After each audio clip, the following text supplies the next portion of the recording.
Hello everyone, and welcome to a game.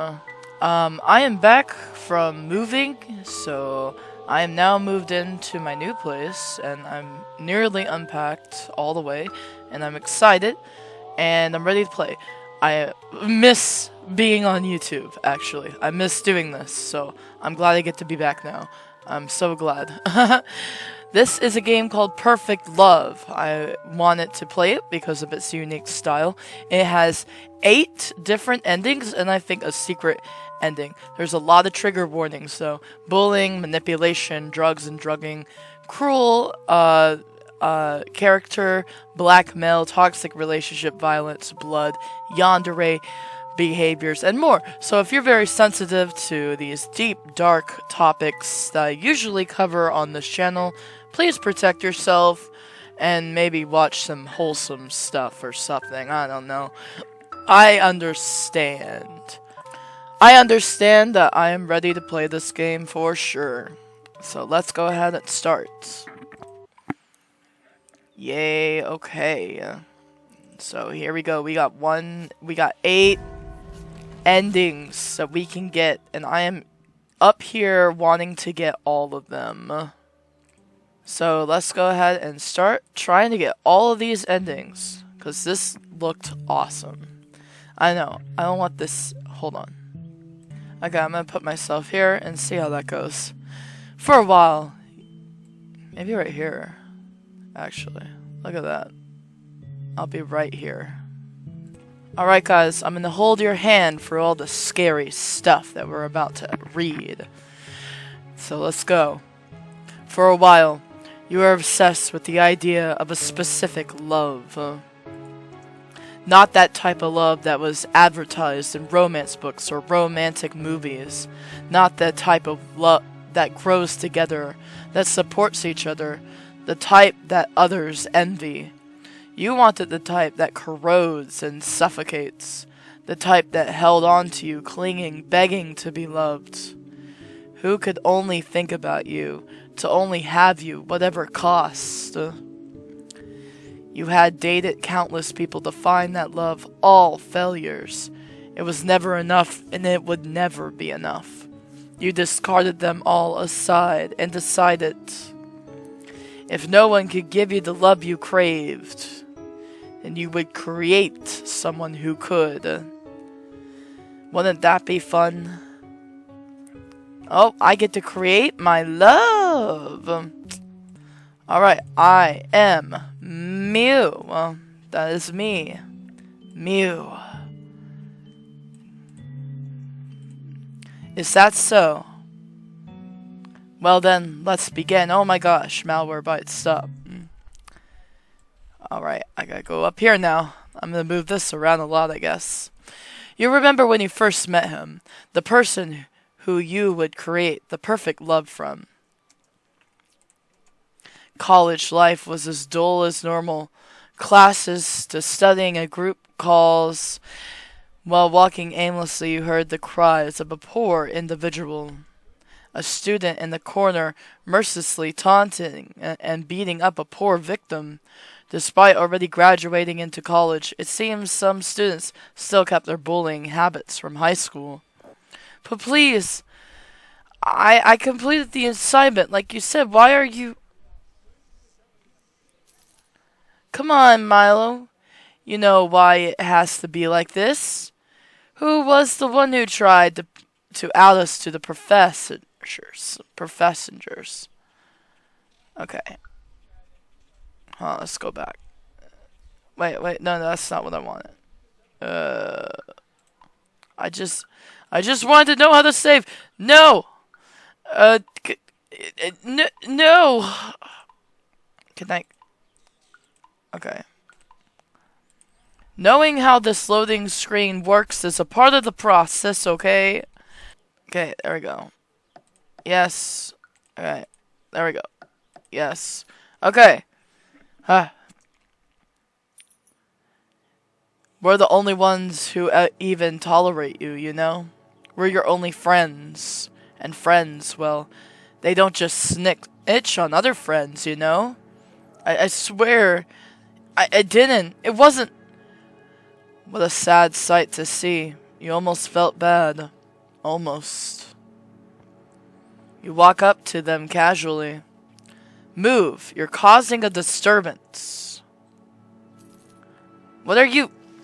Turning to you, flinch is visible, shrinking away in fear. I. Did you hear me? I didn't think. Leave! You could almost hear him whimper as he ran away, his tail between his legs. Gracefully, you walked to the victim, pulling him up by the arm.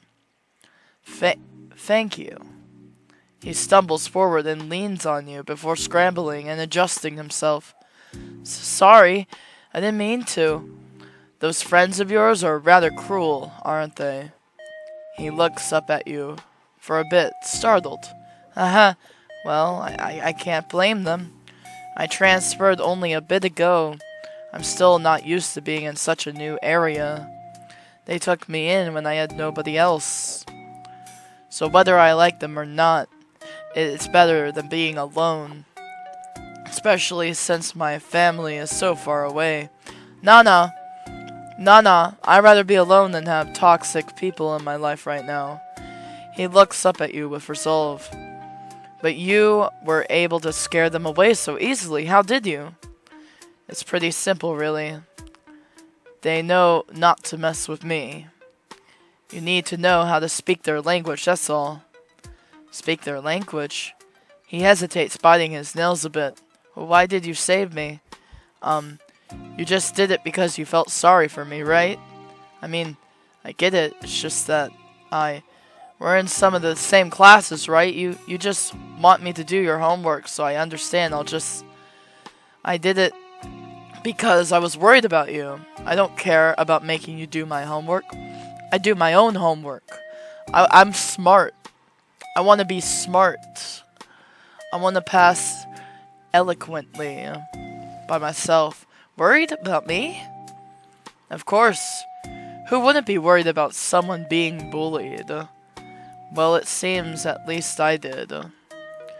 Milo seems silent at first, but eventually speaks up.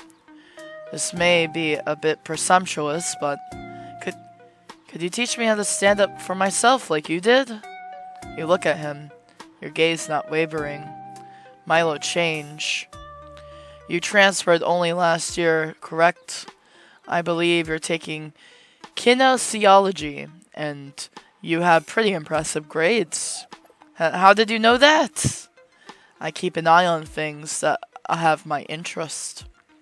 If I had known you were being bullied, I would have stepped in sooner. Milo turns a shade of pink after hearing that you had an interest in him. It was hard not to keep an eye on him. He always glanced at you whenever you passed by him. We had some of the same classes after all. You could always feel him watching, even when you weren't looking at him. Lonely, has a crush on you, isolated from his family and others like him. Meek and obedient. Perfect. You want me to teach you? If you could? Alright, I don't mind. On one condition. You reach out your hand expectantly. Date me. He's so shocked, he nearly falls over. You can't help but smile. What date? He laughs awkwardly. Of course. You just want to mess around with me. That's very funny. Since there's no way you would actually like me. Don't say stuff like that. Sounds like you're already rejecting me. Especially since you're quite the catch. Milo turns beet red, unable to speak for a second. A date? But we just met. I don't know if I'm ready for... Milo, calm down, alright? The only way to get to know someone more personally is if you date them. Think of it as a test run. How can you know if you don't try, right? I guess that's true. But I think I'd like to date someone I could spend my life with. It's kind of cheesy when I say it out loud. How perfect. I feel the same. I would only date someone I could depend on for all my life. So then, Let's make it count, shall we? You hold out your hand again, and he tenderly holds it. You won't betray me, right? It's just that people in the past would jokingly... Why would I do such a cruel thing, Milo? Can't you just trust me? The one who saved you? His face looks up in a bit of surprise. Saved me? That's right. So then, from now on, I am your... Oh, here we go. This is the start. I am your lover. Please treat me well. My lover. He smiles nervously and taps his feet happily. I never had someone like that. So I'm not sure what to expect. What kind of things should I do with my lover? How about we come up with a nickname for each other? Nickname? Well, what do you think would be a good nickname? Let's see. How about my... What should I nickname this guy? Milo. I'm gonna name him Milo-licious. Milo-ishous, definitious, make my heart go loco. My Milo-licious. Oh, that name is... Well, I don't mind it too much. I'm glad you like it. Despite any possible complaints, you could see that he enjoyed being gifted a nickname. My Milo-licious. My Milo-licious. Haha, I feel so special. My Milo-licious. It feels nice to be special, doesn't it? Well then, my Milo-licious. My classes are starting soon. Oh, so soon? But I'll miss you. Clingy? Sorry, I didn't mean to. It's alright, I think it's very cute, my Milo-licious. Don't try to dance around me. I am your lover, after all. I will accept all of you, so long as you do the same. Do you accept all that I am? Yes, of course I do. Of course I do, guy I just met. I accept everything about you, even though I just met you. Well, good, that makes me happy. You walk a few steps before stopping. Before I do, shall we set a time for a date? A date? So soon? No need to fret, my Milo-licious. It's just a way for us to get to know each other better, and so I can teach you how to stand up for yourself. Meet me at Split Path at 7 p.m. and we can go somewhere fun together.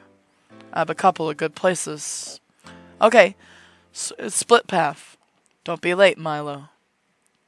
Milo-licious, definitious, make my heart go loco. He's gonna be my boyfriend. As you walk away, you can feel Milo's gaze boring in on you. Huh. Uh-oh. Watching as you left him behind. The start of an obsession. Is that me or him? Because his demeanor could change completely. At 7 p.m. you come to the Split Path and see Milo pacing about. I'm here. Okay, be courteous and on time. Compliment them and don't forget to... Milo. Eep! Milo fumbles the flowers that he brought with him. You brought flowers too? I feel bad. I should have brought something as well. No, I just thought, I wanted to get something as beautiful as my lover. What a charmer. You almost feel bad for what you're going to do with him. Almost. Thank you for the flowers. I will try to gift you something later tonight in return, although the flowers might not be suitable for what we'll be doing. Oh really, I'm sorry, There's no need to blame yourself. I never told you what we were going to do after all. I'll keep them safe in my bag for now. Taking the flowers, you carefully place them in your bag. So what should we do? Go then, huh? Maybe we should get to know each other. I actually enjoy sewing.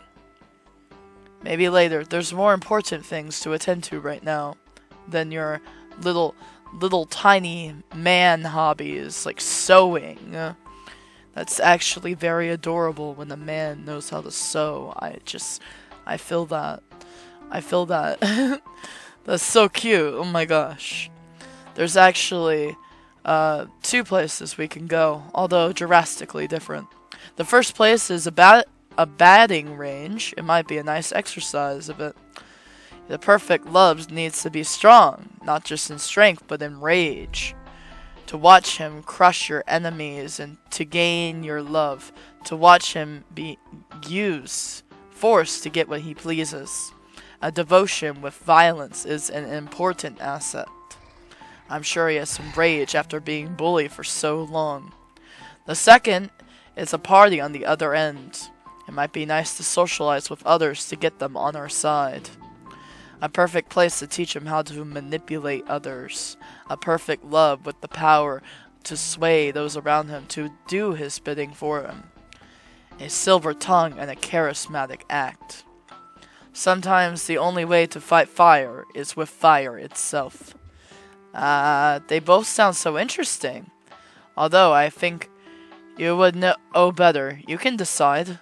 Whatever you say, my Maya. Let's just head to the... Well, I think this is just gender thing. Lover, girlfriend, boyfriend. I think that's just gender. So I don't know if I actually need to keep that. Maybe I'll change some dialogue options. But,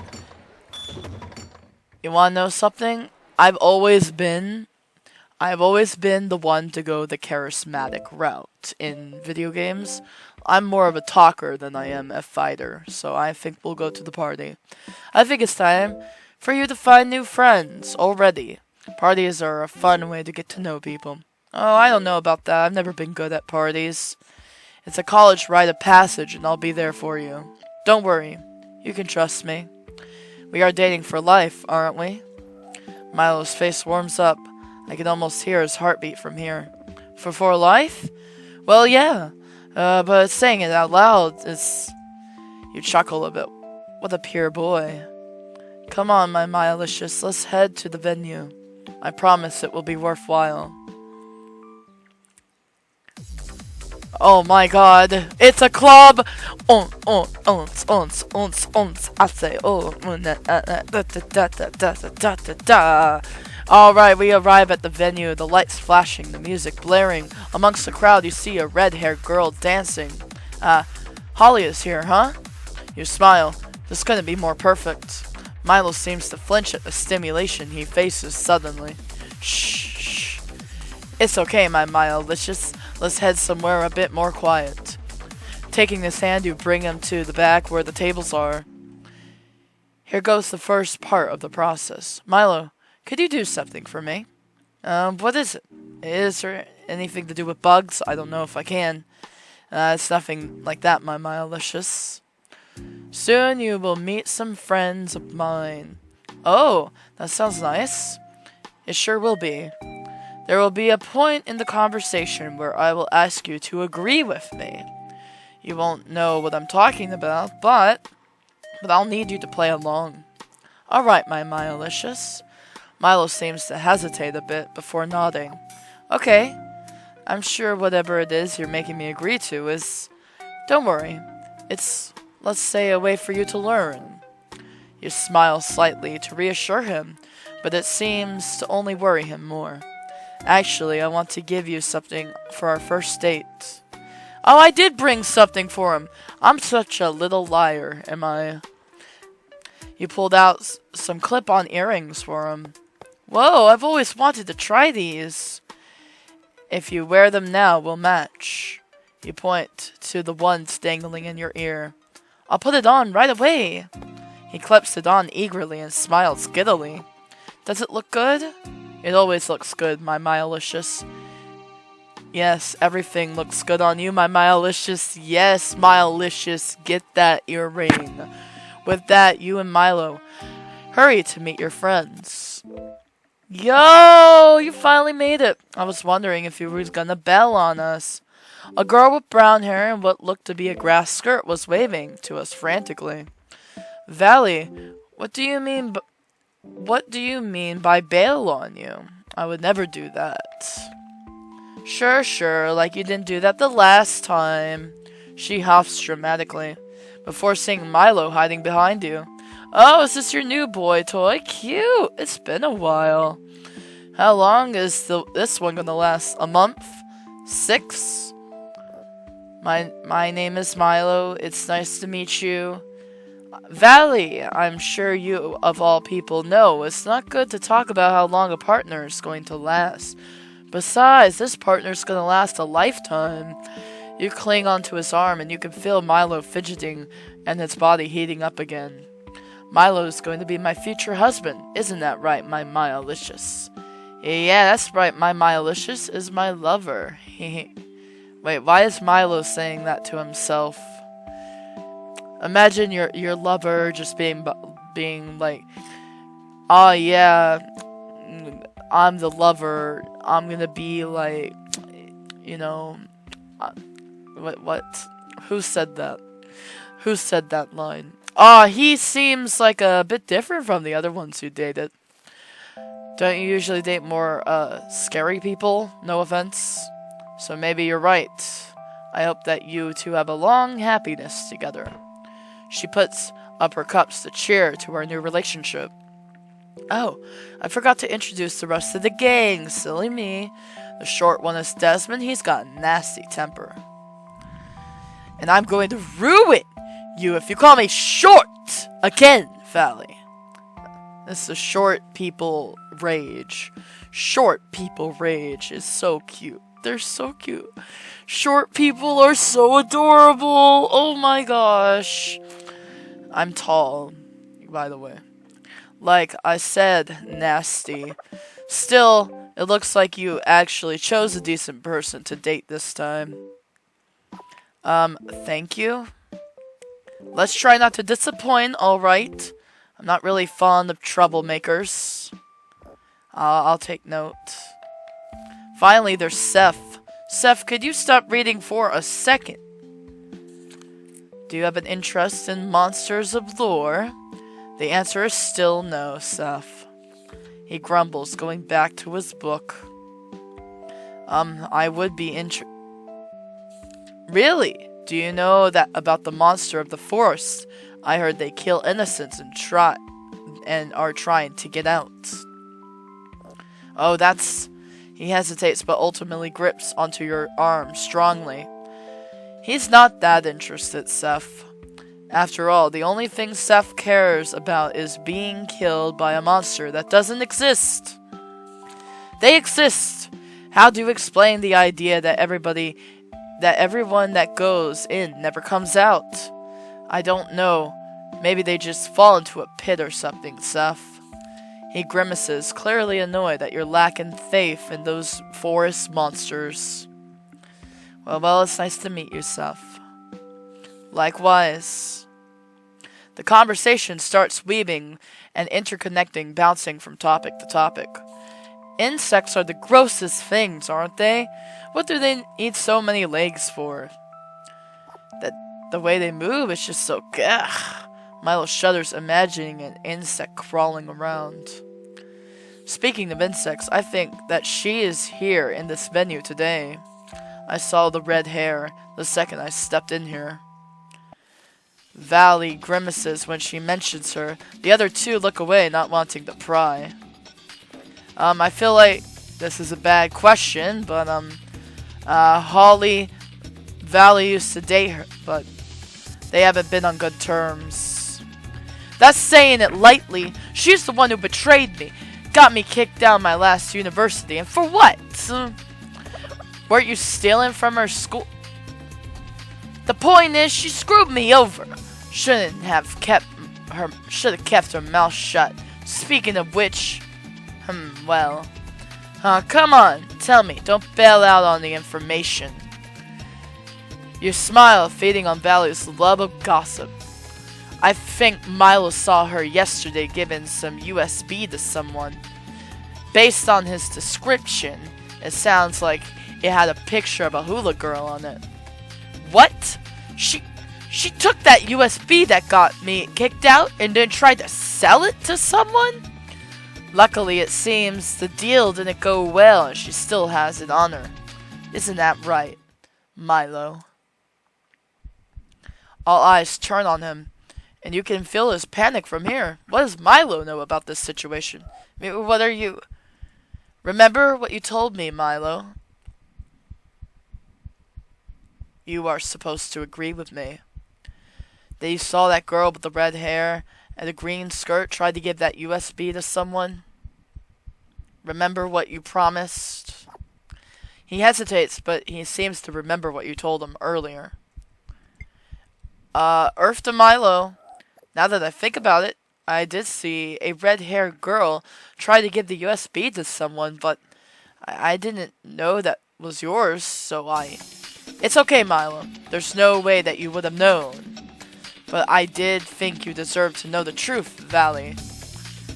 I mean, Holly did such awful things to you, and now, what a hypocrite. I was angry too when I saw her downstairs. God, I just love stirring up trouble. My character loves to just stir up trouble, it seems like. Looking at Valley, it was obvious that she was beyond anger. She threw her chair aside and marched downstairs. I love trouble. I love drama. You mother... Arguments started immediately, along with screaming and sounds of glass breaking. Both Desmond and Seth ran down to try to calm her down, and Milo tried to as well, but you stopped him. What? Milo, let's not deal with that mess right now, shall we? But what about... Don't worry, they can take care of it. As the fight below continued, you brought him to the hall to talk. That turned out well. It turned out even better than expected, to be honest. It took a while to plant that USB, but it's worth it to get Milo exactly where you wanted him. Not to question you or anything, but why did you make me lie about that? I mean, if you didn't bring that up, Valley wouldn't be fighting, and... Isn't it wrong to spread rumors like that? Is it really rumors if it's true? Valley had been making excuses left and right to excuse Holly's behavior towards her. See, I'm a good friend because now I gave Valley the excuse to go beat up Holly and get her just desserts, you know? No matter how much she yammers about how much she hates her, she always had a soft spot for her. Angry about kicking her out, but never confronting her about it. Tragic. If it weren't for this, she would have never been able to snap out of it. But doing it like this is... Sometimes, to get people to understand, we have to use unorthodox methods. He turns quiet, not knowing what to say. Towards people we like, towards people we hate. In the end, it doesn't matter how we get there. It's the results that matters. You pat Milo's shoulder reassuringly. You did well, Milo. I am proud of you. The best way to use information is for your own benefit, right? To yours and to those that you care about. Or to destroy someone like that bully of yours. The only way to fight fire sometimes is with fire.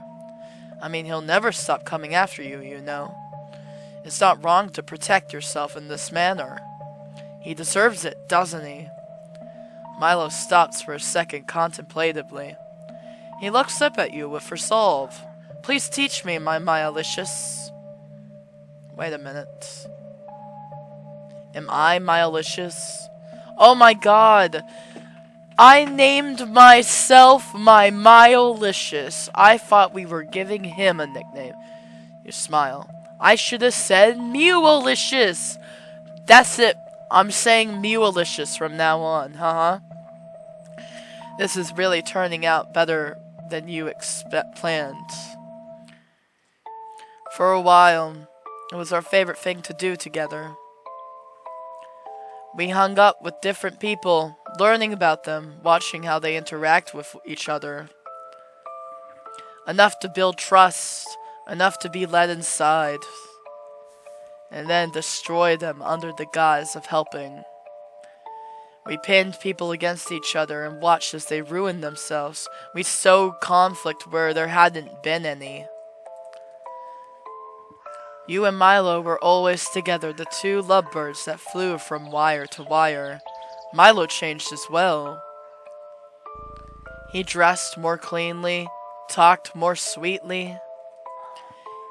He could always get in and out of a conversation in a pinch. He was learning how to use information as a weapon. All was well for a while, at least until...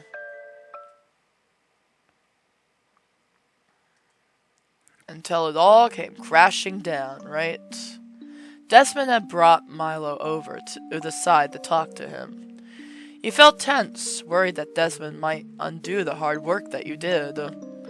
So I imagine there are 4 endings with the charismatic route, and there are 4 endings with the batting route. So we gotta go for the whole batting scene, and I'm ready. So you decide to look for them. Walking around the venue, you hear Desmond's voice in the empty hall. You're a good guy, Milo. I could tell from the first moment we talked, but lately it feels like Mew has been leading you down the wrong path. It was just as you thought. Desmond was meddling in others' affairs again. Out of your friends, he probably has one of the stronger moral compasses. Always trying to do what's right. It was irritating. But jumping in now would be... You decide to continue listening. Why? How could you say something like that about them? Remember, without them I would be... Listen, it's just that Mew is the type who will get what they want, no matter what. Whatever method they have used, whoever needs to be sacrificed, a person whose ends justifies the means. What would they want from me, then? Desmond is silent, seeming to hesitate. I'm not sure. I doubt my Mewalicious would do such a thing. Mewalicious. Although he sounds confident, you can feel his hesitation. Listen, I can't control what you do, but I think you should. Suddenly, it's quiet. He must be whispering something to him. This wasn't supposed to happen. He walked towards them as if looking for Milo, interrupting them. Sam, what are you two whispering about? Oh, Mew? How long have you been there? I was just trying to find Milo since you guys were talking for so long. Why were you saying something I wasn't supposed to hear? Desmond looks away awkwardly as if he's been caught. It's nothing, my Mewalicious. He just had some questions for one of our classes. I'm going to get it going now. Before you can do anything, he scurries away like the rat he is. You turn to Milo, who seems to gaze at you intently. What did he really say to you, Milo? You weren't trying to. His voice draws off before smiling a bit. There's no way you are. You're as perfect as it is. You're not sure what to say. You feel like trying to pry will cause him to doubt you more. You can't have this one fail on you. Not when you put so much effort in shaping him.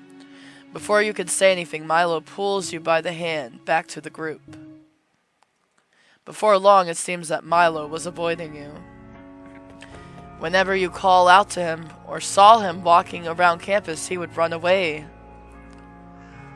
He starts to jump group to group to avoid you. Yet surprisingly, it didn't seem that he had decided to end your relationship. Either way, whatever that rat said to him seemed to have worked.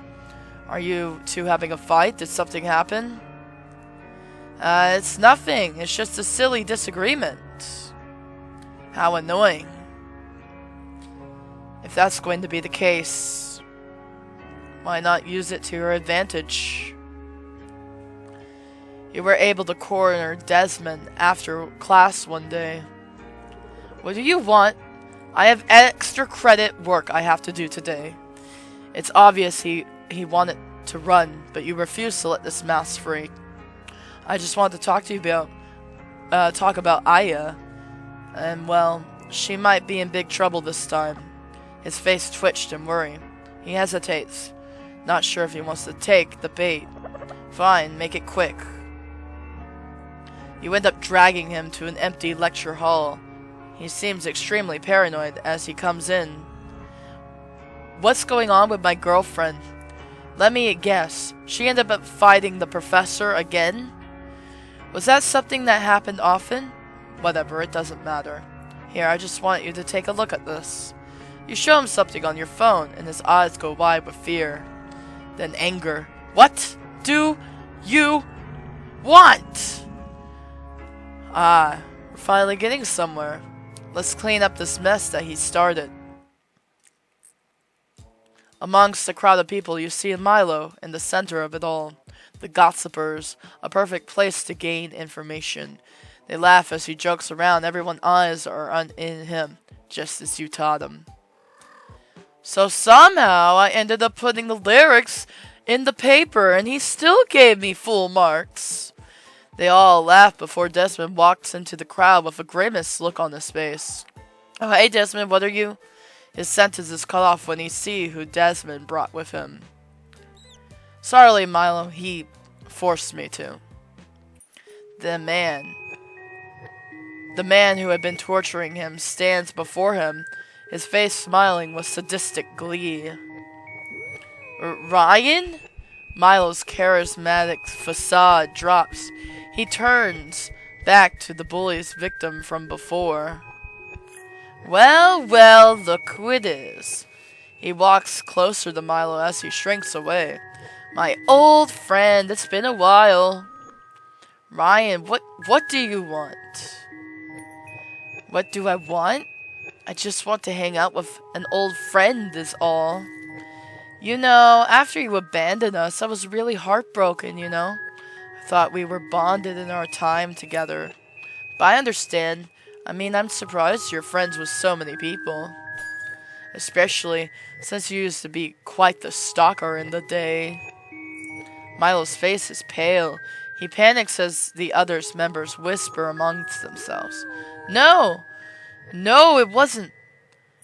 Milo, the stalker, I heard you followed that person around for how many days? And you even took a pair of their gym clothes. What were you doing with them, you perv? Disgusting. They made me do it. They peer pressured me, and... Seriously, though? Does Mew know about this? Did you tell them? Were you so afraid they break up with you immediately? Can you imagine their face when they find out that their lovely, cute Milo is just a filthy pervert? Milo is at a loss for what to say. He curls up in the ball. Please, just stop. Oh, don't act like that. I heard you've been avoiding your lover. There's no way they'd come to save. Come to save who now? All eyes turn to you as you walk in unfazed by Ryan's words. Ryan looks at you, clearly unimpressed. Oh, look at that. Your Mewalicious has come to save you. Did you feel pity for the guy after we broke up? That's pathetic even for you. But it's not like I expected anything from you in the first place. You've always been so whiny, clingy, disgusting. Oh, was that just me? Ryan stiffens at your words. From what I recall, you were the one who was begging on the floor. What? That's stupid. Why would I? I would be careful about those next words you're going to say, Ryan. It would be terrible if everyone knew about that. Ryan goes silent. You can feel his eyes darting from place to place. As for Milo, he didn't even if he did stalk some poor bastard in his past. What excuse do you have to talk down on him? As if he were so pure-hearted and innocent. In fact, you turn to the rest of them. I know exactly the kinds of skeletons you all keep in your closet. The group looks around nervously, their faces filled with paranoia. So let's just keep this conversation between us, alright? You turn to Ryan, and as you touch his shoulder, he flinches. Let's try not to stir up any more trouble, okay? His eyes dart around, but eventually Ryan walks away without a word. The group disperses, awkwardly trying to guard their own secrets, and you're left alone with Milo. Why did you come to save me? Well, I couldn't let my boyfriend be trampled on now, could I? Even if he's been avoiding me for a while. He freezes at your words, but you pet his head and reassure him. You know, I was worried that I'd done something wrong, and I really missed you. The fact that my Meowlicious wouldn't even glance at me made my heart sink. Desmond told me to avoid you for a while. But I shouldn't have trusted him. I don't know. Shh, it's okay, my Meowlicious. I forgive you. Oh, so we're both calling each other the same words. Okay. People out there may always betray you, but I will always come to save you, and you'll do the same, right? You're the only person I could trust. Yeah, from now on, I'll only trust you. You smile at his remark. We're back on track. Desmond was meeting up with you at the split paths. Look, I brought Lion like you told me to, so we're even now, right? You pull out your phone and delete the picture in front of him. There, all gone. Desmond looks relieved at the picture gone. Thank goodness. If I have found out. Ha, he really is naive, as if you didn't have a bunch of backups. Luckily, you made it just in time. You won't let Milo escape. You really are horrible, you know. Everyone's gonna find out how horrible. Oh, are you sure about that? This secret was only the tip of the iceberg, so let's not get ahead of ourselves. Besides, I did you a favor. It's better not to make your girlfriend into your ex, right? I know the history you had in high school. Desmond seems to panic at the thought of it being exposed. I don't understand why you're doing all this, manipulating him into depending on you to this degree. Why would you do that? Everyone has a love they want, right? Some people are willing to settle with less, but I'm not that kind of person. That's all there is to it. Let's try to do that again. Desmond, believe me. Let's not try to do that again. I'll make your life a living nightmare if you pull something like that again. Before he can ask anything else, you walk away from him, satisfied. What has Milo got himself into? What has Milo got himself into with me? The biggest, baddest, meanest mofo on the planet, who just wants to find the exact, perfect love that I desire. So a while it seemed as if everything had died down. The drama that had occurred that day circulated down for a bit, but was quickly shut down. After all, how could kind, charismatic Milo ever do such a thing? Similarly, Desmond disappeared for a bit. Perhaps he was afraid of what happened. Perhaps he was afraid of you. Ryan had too, after his public scolding, hid away from the public eye. Ever since Milo would never hesitate to praise you, to defend you. I'm a woman in this scenario. Because to him, you were his everything. You had saved him once again. And so, days went on as normal. School, work, fun, activities, some dates. Until one of the big projects for your class. It seems Ryan has appeared again. And he's my partner for the big project. Oh gosh, I love this game. Milo fiddles with his earrings a bit. While outwardly he looks uninterested, you can tell he's thinking deeply about something. Well, it's too bad we can't get any dirt on him, huh? I'm sure I could find something that could destroy him for good. He smiles sideways, his eyes deep with vengeance. I mean, it seems you know what to say to make him stutter. Sure I do, but it won't stop him from coming after you for that long. And I like to have some surprises up my sleeves as well. It's a bit boring, my Meowlicious. As much as I'd love to destroy him in that way, my my Alicious. I would like to actually pass this class, and this project is a huge part of my grade. So let's just hold off on it for you now, alright? Milo makes a slight tiss sound with his mouth. But that's no fun, my Alicious. Can't we just rile him up for a bit? If I can't get this project done well, then I won't be staying in this university anymore. Ha, Ryan's such a buzzkill. I was really hoping to discard what's left of that ego of his. I know you'd like to see him crumble too. Of course I would love nothing more than to watch him writhe. However, we're supposed to be meeting up in the cafe 15 to talk about everything we're going to do. And I'd like you to come with me just in case. Well, who knows if he'll pull something. He grins a little too wide, a little too happy at the situation. We are destined to be together. Isn't that right, Mew? You don't have a choice but to love me. The response sends shivers down your spine.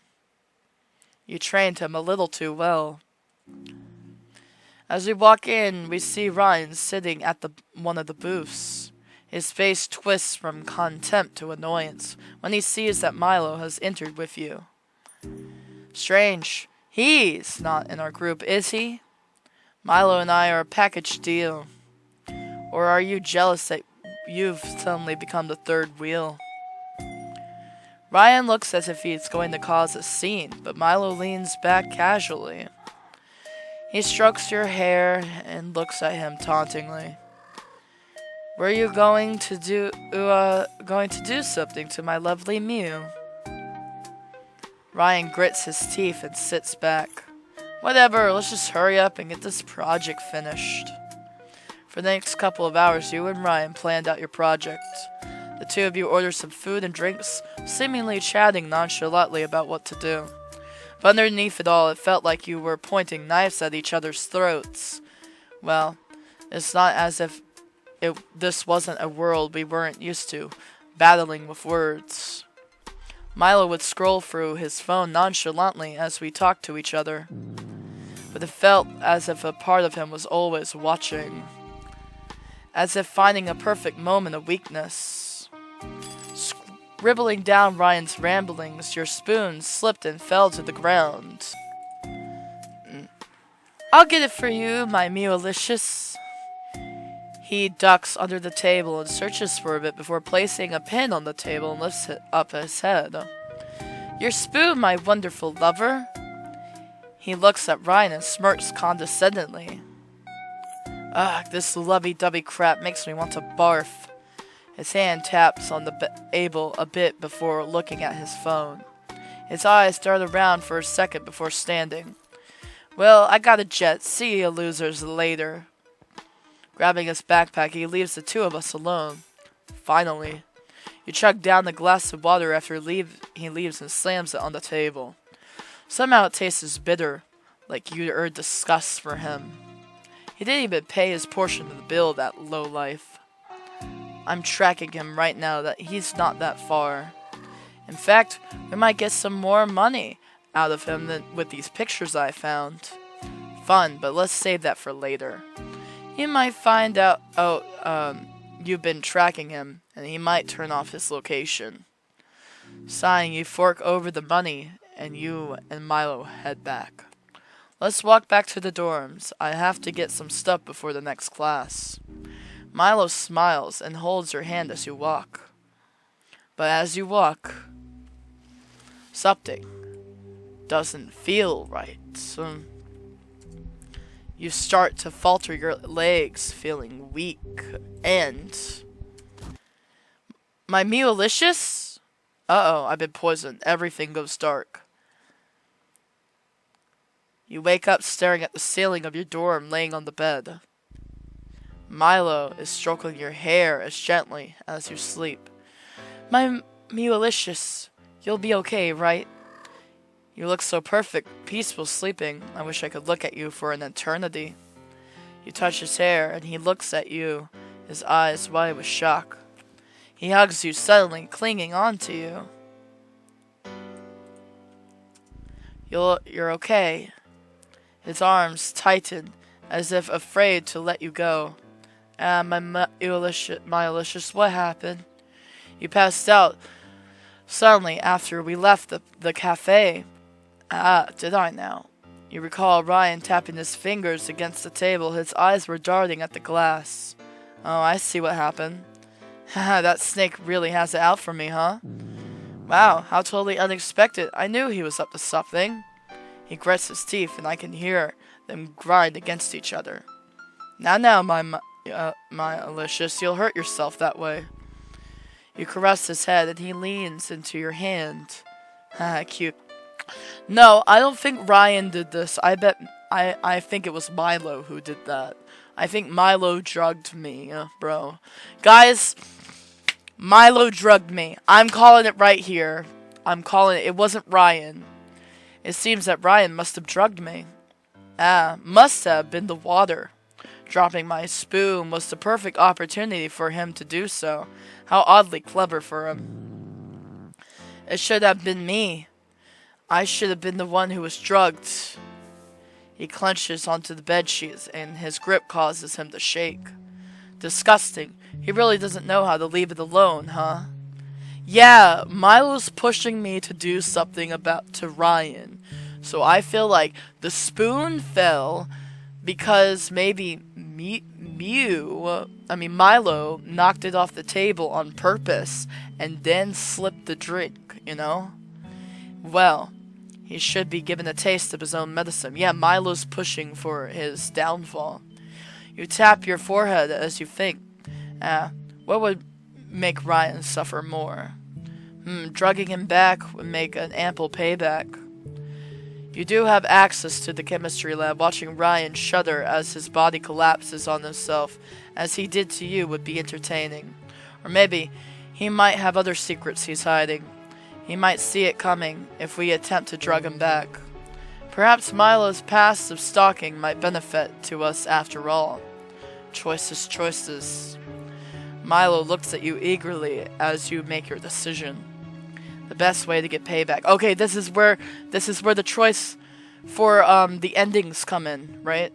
Here we go. We gotta save here. Alright, here we go. Yes. Stalk him. We're gonna stalk him. He would catch us too easily. Stalking is the way to go. Stalking him? Well, stalking is more of something I did in my past. And isn't that perfect, my Alicious? You already have experience. This time, it's for a different purpose, though, and a quite notable one. Wouldn't it be great to get some vengeance from me? He beams happy that he is being useful. Of course, my Alicious, I won't fail you. He smiles with an unsettling look in his eyes. You walk around your dorm trying to look for what you might need for this endeavor. You think carefully about what you would need to stalk Ryan. Cameras, darker clothing. We are stalking him in person? I've already been following him everywhere online. Turns out he is quite infamous. Makes me wonder how he dates at all. Is that a jab on me? Of course not, my Alicious. He must have begged you to date him. I can't accept it in any other way. His eyes flash a dangerous expression before settling back into his generally happy facade. I hope you haven't been keeping tabs on me as well. Well, if you had, it's not as if I would mind. He laughs a bit, if only dryly. Maybe I have, maybe I haven't. Who's to say? He's so much better at hiding his true intentions now. You were pleased at the result of this notion. But we'd have to be a bit more hidden, so I got these. You pull out some matching hats that you had gotten. I think you would look good in them. Oh, a gift for me, my Alicious? I'm so happy. He tries to play it cool, but you can see that his cheeks have reddened quite a bit. It was hard finding something nice for you to hide in. After all, you look good in everything. For a moment he seems caught off guard, his eyes widening a bit. before immediately going back to his normal smile. He puts on the hat, and he happily looks at you. If that's the case, I don't mind you choosing all my clothes. I want to become everything that you might want me to be. Anything that will make you happy. His breathing seemed to be hitched, as if you imagine being adorned by you. Haha, maybe after we're finished. So then, how about we enact some revenge? It's what I've been waiting for. I can't wait. Good, let's get started.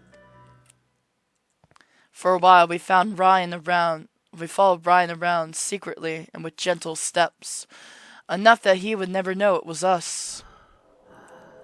But obviously enough to know that someone was watching him. At first, it wasn't anything harmless. In fact, we watched him, but we never did anything to him.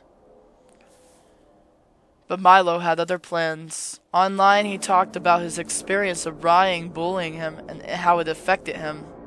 And it spread like wildfire. The amount of videos and comments defending poor, innocent Milo. And antagonizing brutish, awful Ryan.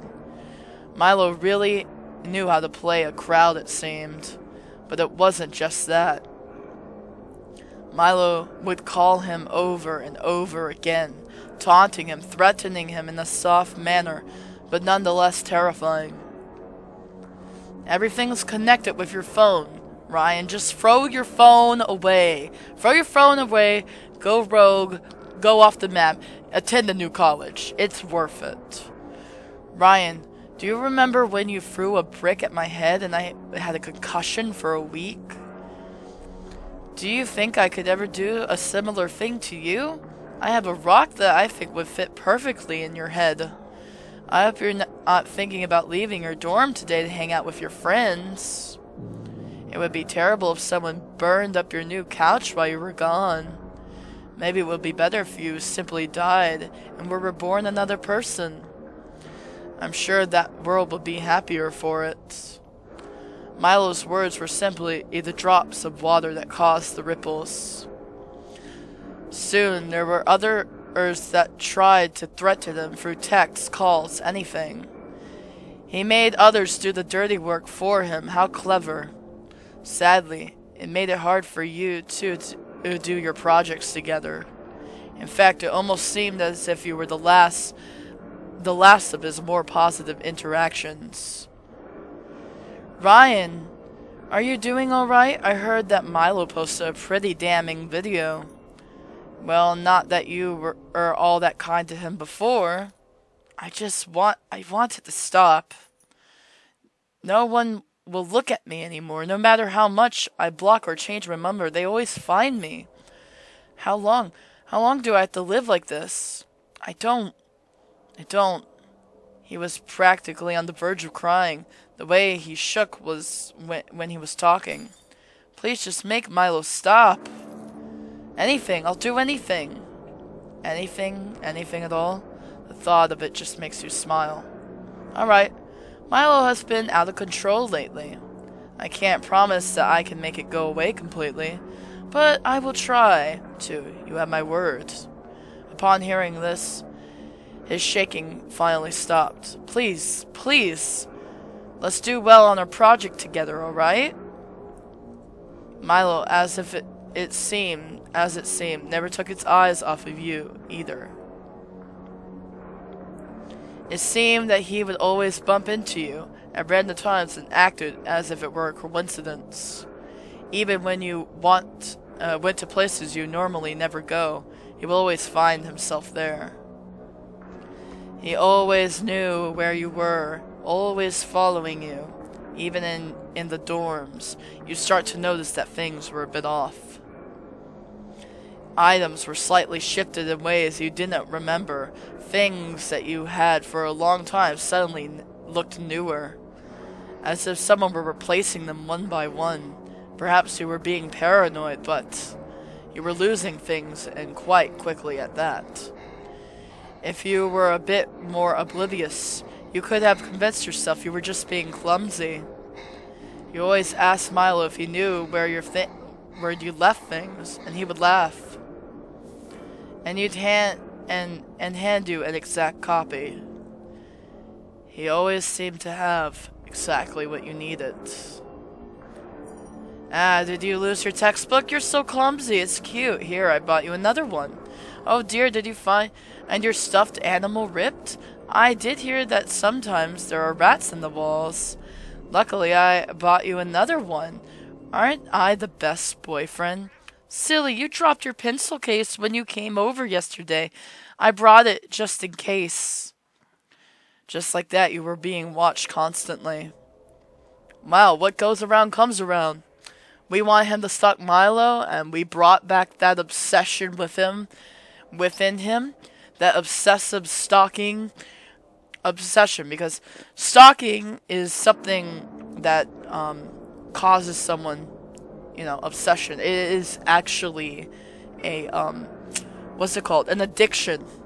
I think stalking is an addiction when you're addicted to someone else or obsessed with someone else, and it can ruin both parties' lives, because whether it's hate stalking or love stalking, like, the person who is doing the stalking is ruining their life and their time, and they're wasting their energy on someone who might not even know them, or someone who might not, see their stalking as something they would love, or, they're just investing so much time into someone who doesn't want them around, or someone who does want them around. They just don't know they're being stalked. They don't know they're being,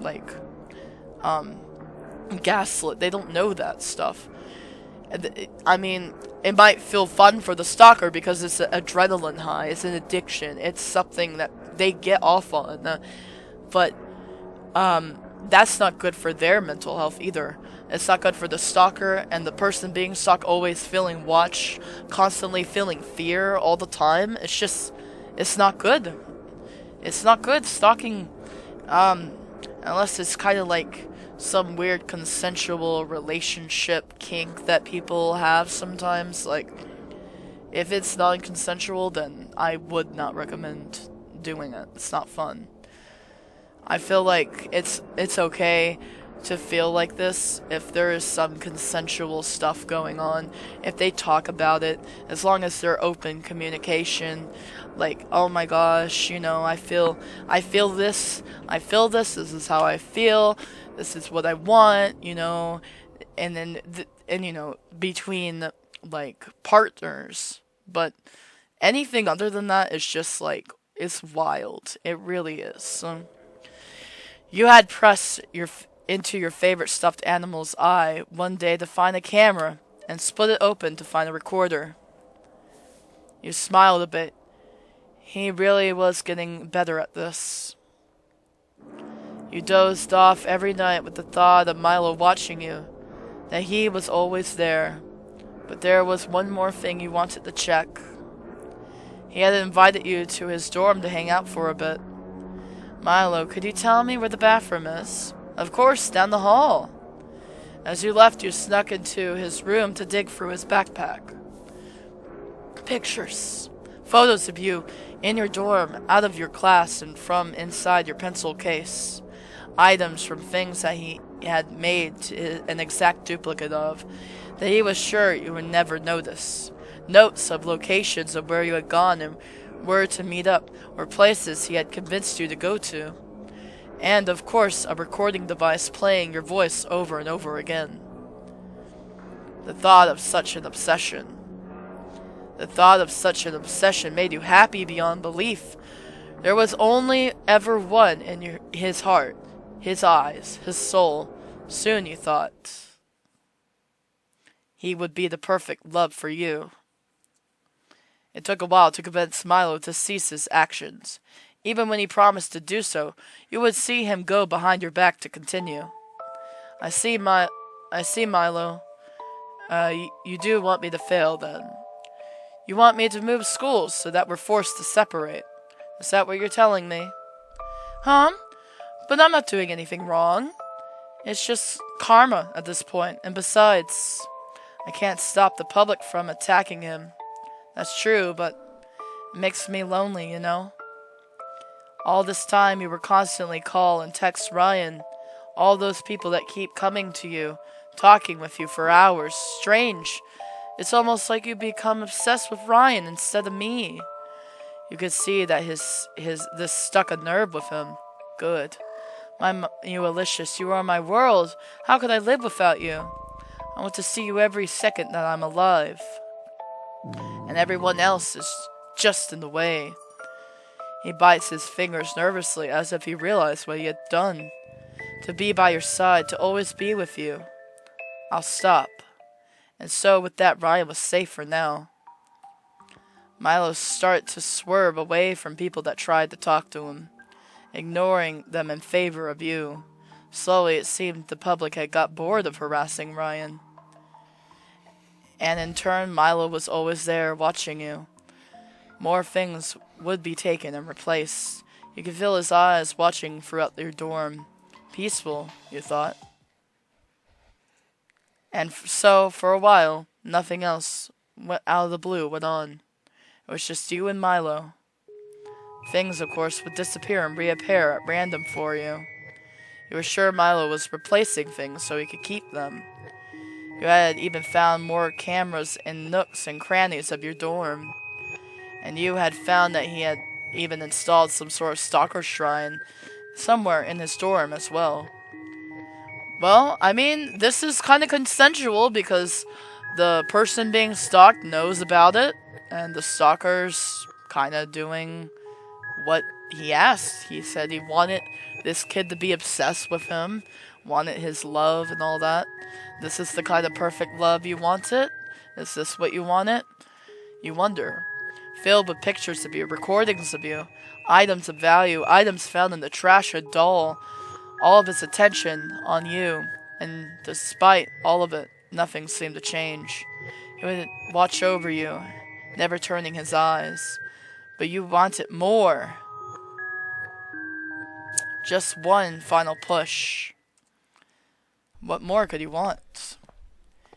You'll have your own personal stalker completely obsessed with you. What more could you want, man?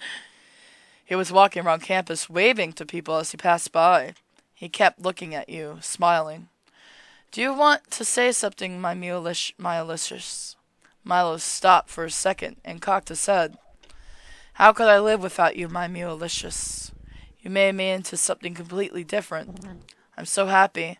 Not only do people finally notice me, but they don't treat me as some gum that they found on their shoe. He hugs you, suddenly shaking. How could I ever part from you? If you were to leave, he looks at you again. You'll never feel at ease again. There's no way we will part, right? You breathed out slowly as you heard his words. Poor simple Milo. His fate was sealed for good. Just one more push. I wish that were true, Milo. That we could be together until our graves. But let's be honest here, my Alicious. Do you really think that would happen? Do you really think I would never break up with you? Milo? Why? I did everything right. I wanted to be together. My Alicious, what did I do wrong? Did I make you angry, or was I too clingy? Whatever it is, I'll fix it. I'll do anything. I'll change the way I look, the way I act. Did you prefer the pathetic me? I could go back to that. It's okay. I know your type. I've been paying attention. And I haven't been talking to anyone else. My eyes, my soul, my essence, itself, it's all yours. Milo. I can't go back to what it was. If you leave, they'll just hurt me again. Living every day, as if the next didn't matter. Wondering why I even bothered to live. No, I can't. Please, please. Milo! Your own snap caused Milo to flinch. It was the first time you've ever raised your voice at him. I don't want to leave you. I want to be with you until death do us part. But time is not kind to us. We could drift apart or fight. No, we won't. Then, what about those around us? Do you think they won't try to tear us apart? You lean closer to him, next to his ear. My Milicious, it's the world around us that wants us apart. They're always planning, scheming, watching us fall apart. Don't you see? There's no way to escape it. You lean back, closing your eyes as if contemplating. Well, maybe there is a way. Milo's eyes light up. He leaned closer to you. What is it? Whatever it is. I refuse to let them take us. You cocked your head slightly. The final push. The only way for us to stay together forever is... Okay, here we go. We got a bad option and a good option. Oh! I love this! Oh my gosh, I'm sorry. I love stuff like this. Okay. To protect me. This is where I want to go. No matter what, the world will always find a way to tear us apart. It's cruel, isn't it? Then the solution is simple. Just make sure I can't be taken away. Make it so I'm yours. And just like that, Milo's eyes had changed. It felt as if you would simply freeze in place looking at him. As if he wanted to do everything to please you. I think you know what I'm talking about, right, Milo? Sometimes those kinds of things simply can't be helped. You have always been the only one for me. I was foolish to think otherwise. Everything about you drives me crazy. I can't live without having you near me. You nearly laugh as the results you had produced. You couldn't wait until he broke. It had taken you a while to track him down properly, but there he was, in your line of sight. You walked up to him quietly. Ryan! He flinched at your voice and started to back away. What do you want from me? We're done. Done, you hear me? I already sent transfers to another college, so... Oh, Ryan, what are you so afraid of? That Milo might come after you? His face was full of nothing but rage towards you. You were the one who forced me to bully him. To do all those things. What are you talking about, Ryan? I never said that. Or, at least, you have no proof. Seriously, Mew? Haven't you done enough already? All this training for Milo? Getting me to bully Milo so you could swoop in? Do you think you're some kind of savior or something?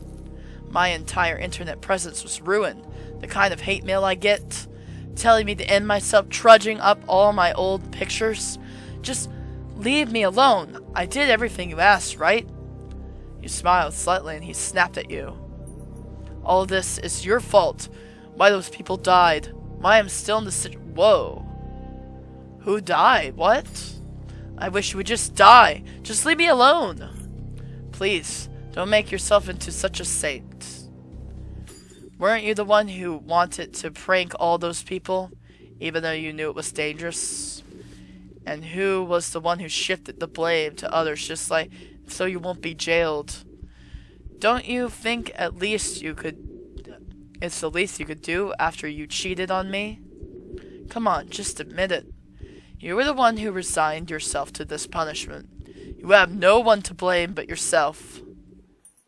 You refused to break up with me. I didn't want to be yours anymore, with you anymore. He's hyperventilating from stress. It was a joy to watch him struggle. Just like when you were together with him, it was so entertaining watching him flounder about, watching him cry, watching him beg, forcing him to go for such lengths to get rid of you. When you got bored of him, you tricked him into cheating with someone. It was never your perfect love in the first place. Never would have been. The only hope for failures like that is to crush them to dust. Fine. You win. He stops for a second, not believing what he heard. Well, what? You're right. You did what I asked for you. And I promised I wouldn't let you go. His eyes tell you he doesn't believe you. Ha, he knows you far too well. Well, after this one thing, I knew there was a catch. You pull out a USB and Ryan's eyes widen with fear. Is that... It is the last piece of evidence that proves that you were the one who killed those people. It would be a shame if it was in the wrong hands. Ryan lunged at you desperately, trying to grab the USB from your hands, but you dodge him. Ah, that's the spirit. Give it to me, give it to me. I will pry it from my hands. Fight me if you have to. Take it from me and it's all yours. Without another word, Ryan tackled you to the ground and tried to swipe the USB over and over again. You struggled to move with his weight on you. He took the USB with ease. Haha! Finally! Finally! It felt painful that you tried to stand up. It seems like Ryan may have bruised you while you tried to get that USB. He didn't seem to care or even notice as he held the USB viciously in his hand, victoriously. He also didn't notice when Milo loomed before him. Ryan. Ryan flinched upon hearing Milo say his name. Haha, Milo? What are you? He looked over at you, his eyes open at the state you were in. What did you do, Ryan? What did you do? His loud voice causes everyone to halt to a freeze. It was rare that Milo raised his voice at anyone, but the way he growled as tears streamed down his face made you excited. Haha, how could you? How could you hurt my Mulicious? How could I let this happen? His breathing grew rapid as he started hyperventilating. I can't wait to watch you writhe as I break you. Haha, haha. I knew everything about you, how to make your life miserable until the end. I won't let you hurt them anymore. Trust me. His eyes, his piercing stare were ice cold. Ryan hesitated, not sure what to do. This is the last you'll see of me. I promise. Without another word, Ryan scrambled away, leaving you and him alone. Milo, How could I let this happen? He was clutching your hair so hard, it started to hurt. You were the one that saved me, and I couldn't even save you from him. Someone as godly as you. His eyes were void of life, like someone had gripped his very soul and crushed it. I don't deserve to breathe the same air as you. I don't deserve to stand where you stand. His breathing finally calmed down, his erratic behavior fading from him. I should have known. Could never be perfect for you. Before you could say anything, he dashed off. You tried to go after him, but the pain caused you to stumble. This is a problem. All that work. With no other choice, you drag yourself back to the dorm to rest.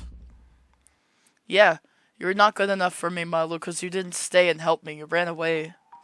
For a while, you didn't get to see Milo. But you knew he was always watching. Things of yours were still missing, after all. The camera's still working inside of your dorm. And yet it was quiet, frankly rather lonely without him. So you left him a note. Milo, I miss you. Soon the next day there was another note on your table. Along with that looked like a box of chocolates. I miss you too, my Mulicious. I wish I could tear out my heart and give it to you, but I'm not worthy.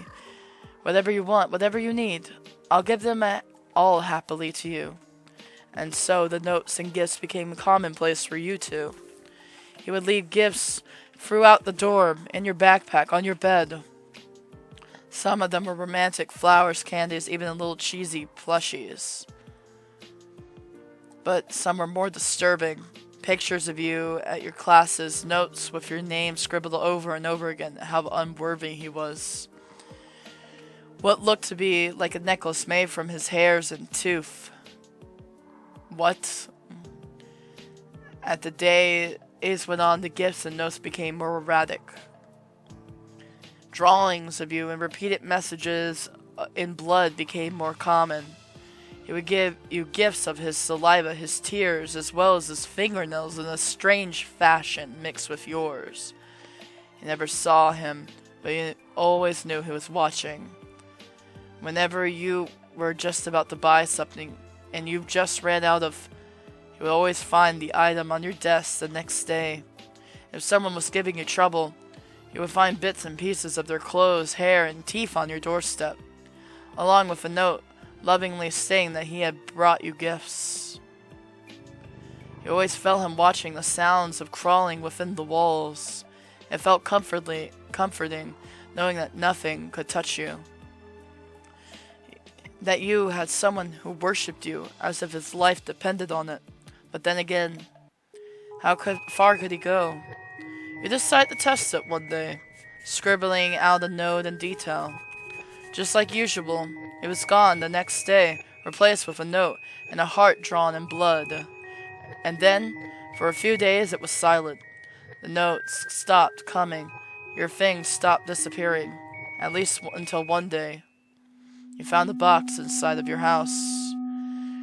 There was a strange smell to it when you approached it. And when you opened the box, an amputated hand greeted you, with an eye necklace wrapped around its finger.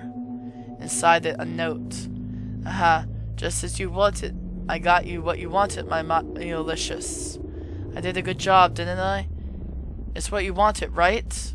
Please praise me. Praise me. Praise me, praise me, praise me, praise me, praise me. I love you, I love you, I love you, I love you, I love you. Is this really what my character wanted? Jeez. Over and over again. You looked up smiling and stared straight into the camera hidden in the walls. Oh, my Ulysses. My Ulysses, you did so wonderfully. I love it so much.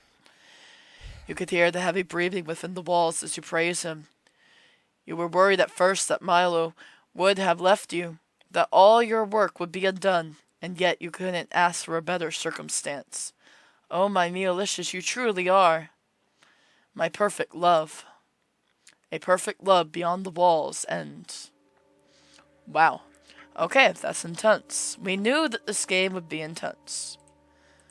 Okay. Okay, we gotta go back and to get rid of them, you know? This world is a cruel place, isn't it, my Ulysses? All this rot that tries to tear us apart. Then, there's only one thing for you to do. Destroy them all. When they're all gone, then I will be yours. And just like that, Milo's eyes had changed. You weren't sure, but it felt like a haunting red. Ready to pick them off one by one. Milo, you understand what I mean, right?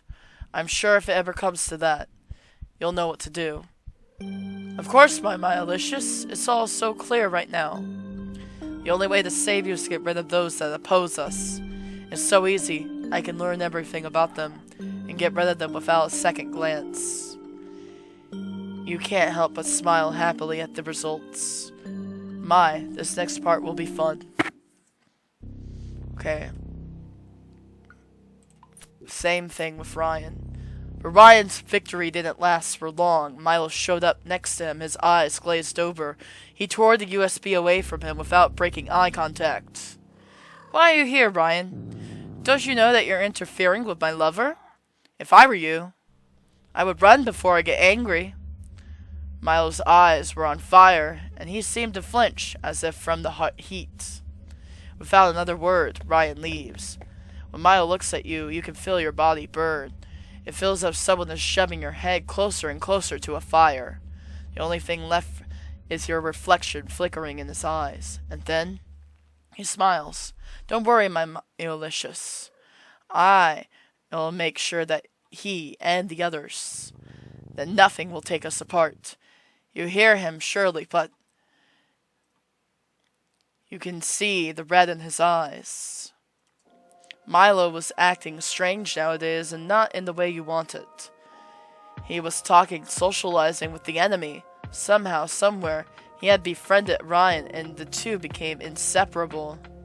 Even worse than that, every person who you hated, despised, even found annoying, he seemed to have gotten in contact with them as well, and with his silver tongue guiding them to join the same courses as you. You should have been enraged, angered. You should have torn him apart. But the way he talked, the way that he would look at you, the way his eyes showed a rageful, hateful red, as if he was looking at insects that needed to be squished. Something about his bloodlust made you trust in what he was planning. Oh no, is this a school shooting thing? I swear. Perhaps you just needed to suck it up. At least until you could get Milo, personally. You just had to find... Well, look what it is. Easier said than done, you thought. He kicked the side of the leg roughly, and you fell to the ground with a loud thud. Still a weakling who doesn't know their place, huh? From what I recall, you were begging. This time, a kick to your chest, leaving you kneeling on the floor, gasping for air. You should be grateful I haven't gutted you yet. Thank Milo. He is the one begging at my feet to make you happy. Milo? Begging? That can't be right. The only one he should be begging for is you. Ryo smirked before walking away from your state on the floor. You told Milo about the encounter that day, and yet he said nothing. Just wait until exam day. Milo had told you with a ham. Fine. If Milo doesn't get his act together by then, you didn't need an imperfect love.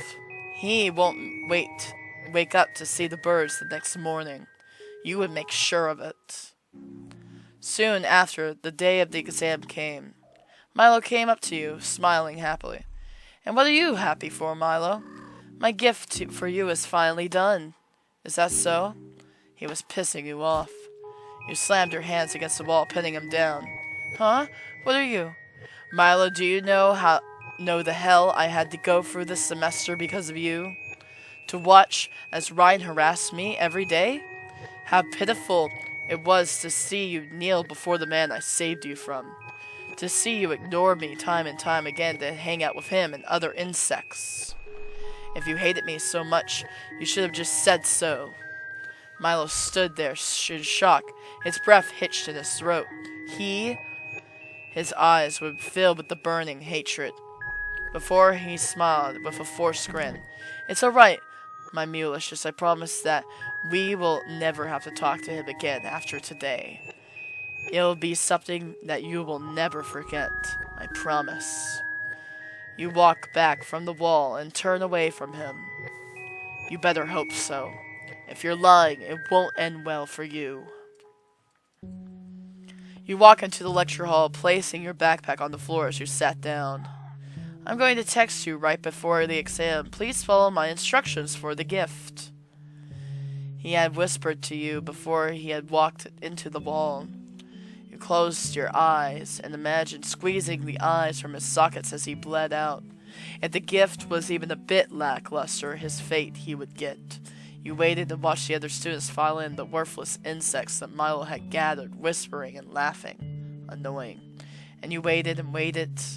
As soon the exam was about to start, just as the professor was passing out papers, you felt your phone buzz in your pocket. Please leave class, my Mulicious. You scoffed. What a gift. Leave now, please, I'm begging you. Why, there's nothing that could save him now. I need you. You stood up suddenly, the eyes of your classmates turning to you. I'm sorry, I have to leave. Quick bathroom break. You said with a forced smile. Before anyone could say anything, you dashed into the hallway. As you stormed out, your shoulder brushed. Ashley hit Ryan's. Watch where you're...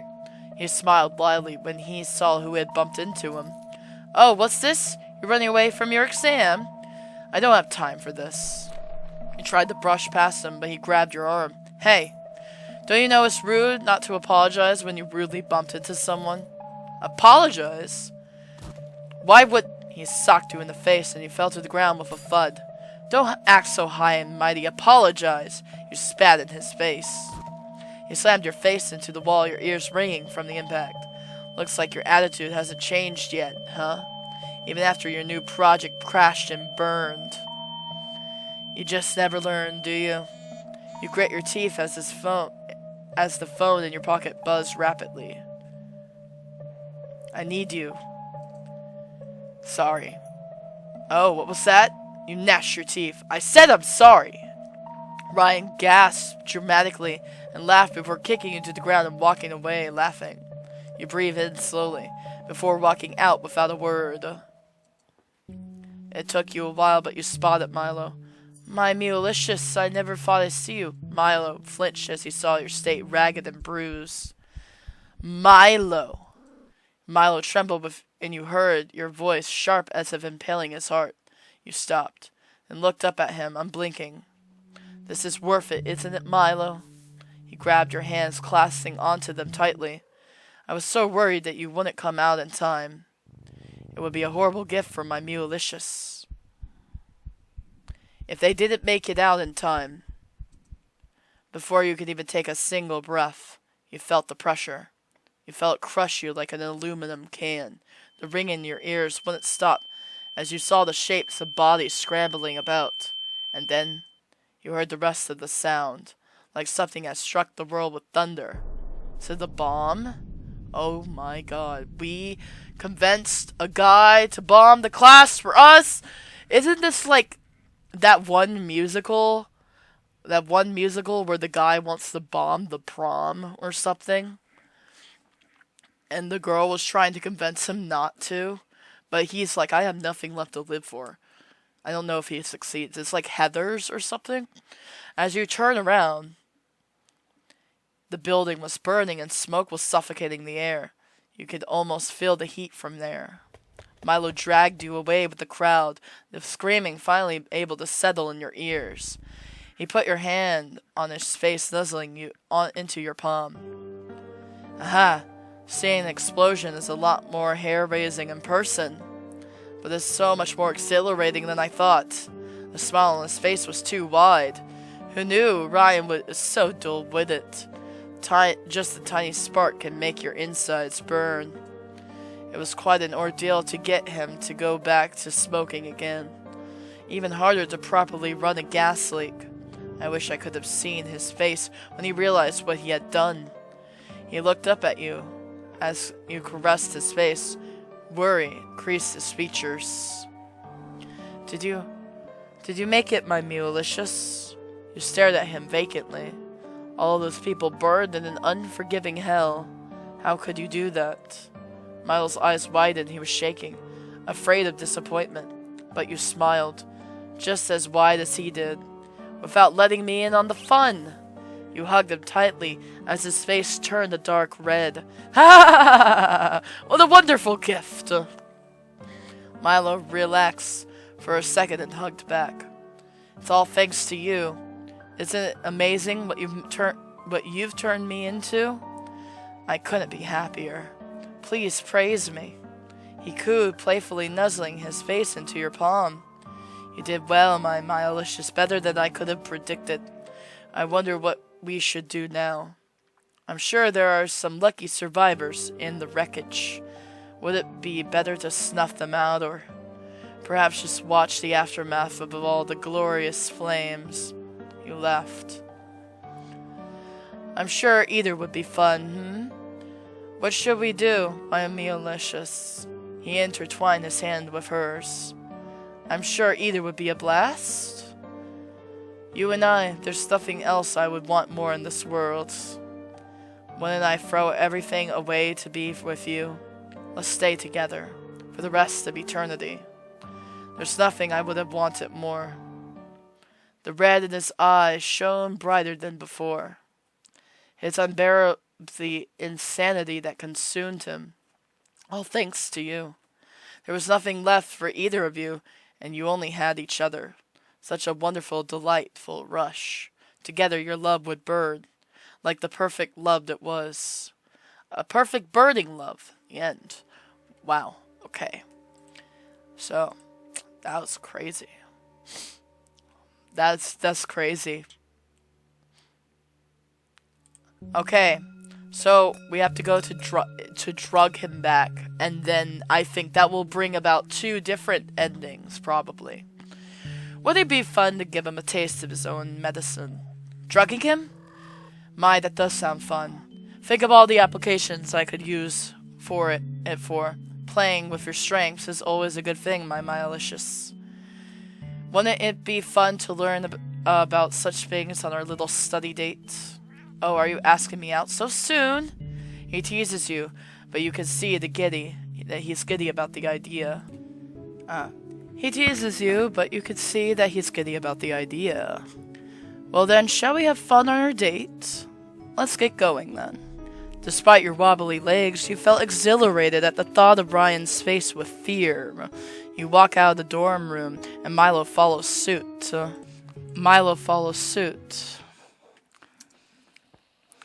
You walk with Milo to a seemingly quiet part of the campus. Unlocking an abandoned lab, Milo trails in behind you. Since when did you have access to this lab?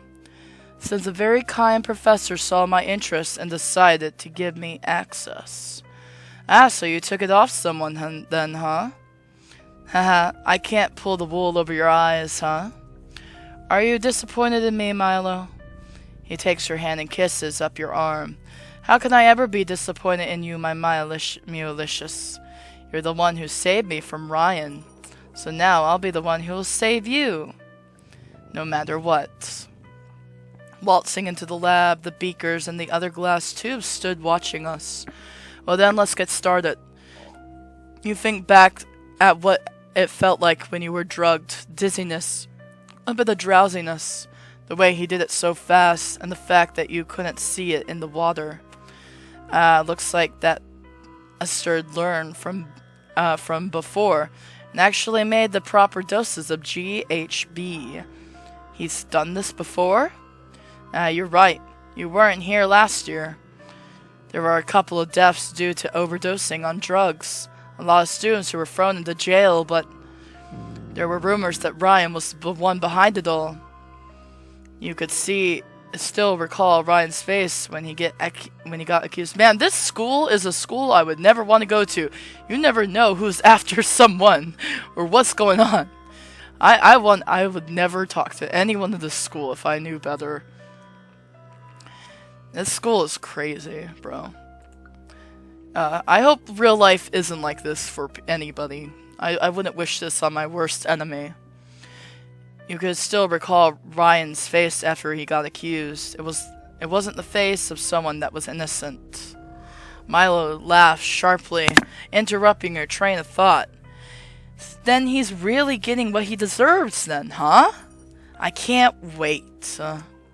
Don't be so hasty. I wouldn't want you to get hurt, my Milicious. You hand him over some safety goggles, and he puts them on. Do I look good? Very. He giggles happily with the compliment. Now, then how shall we start?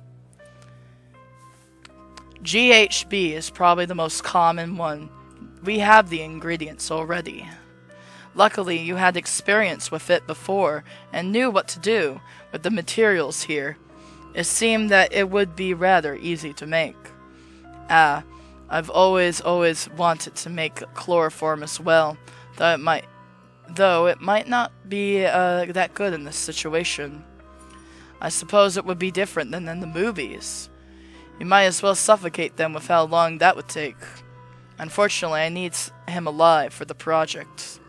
Maybe next time, then. His voice sounded like he was joking, but his eyes told a different story.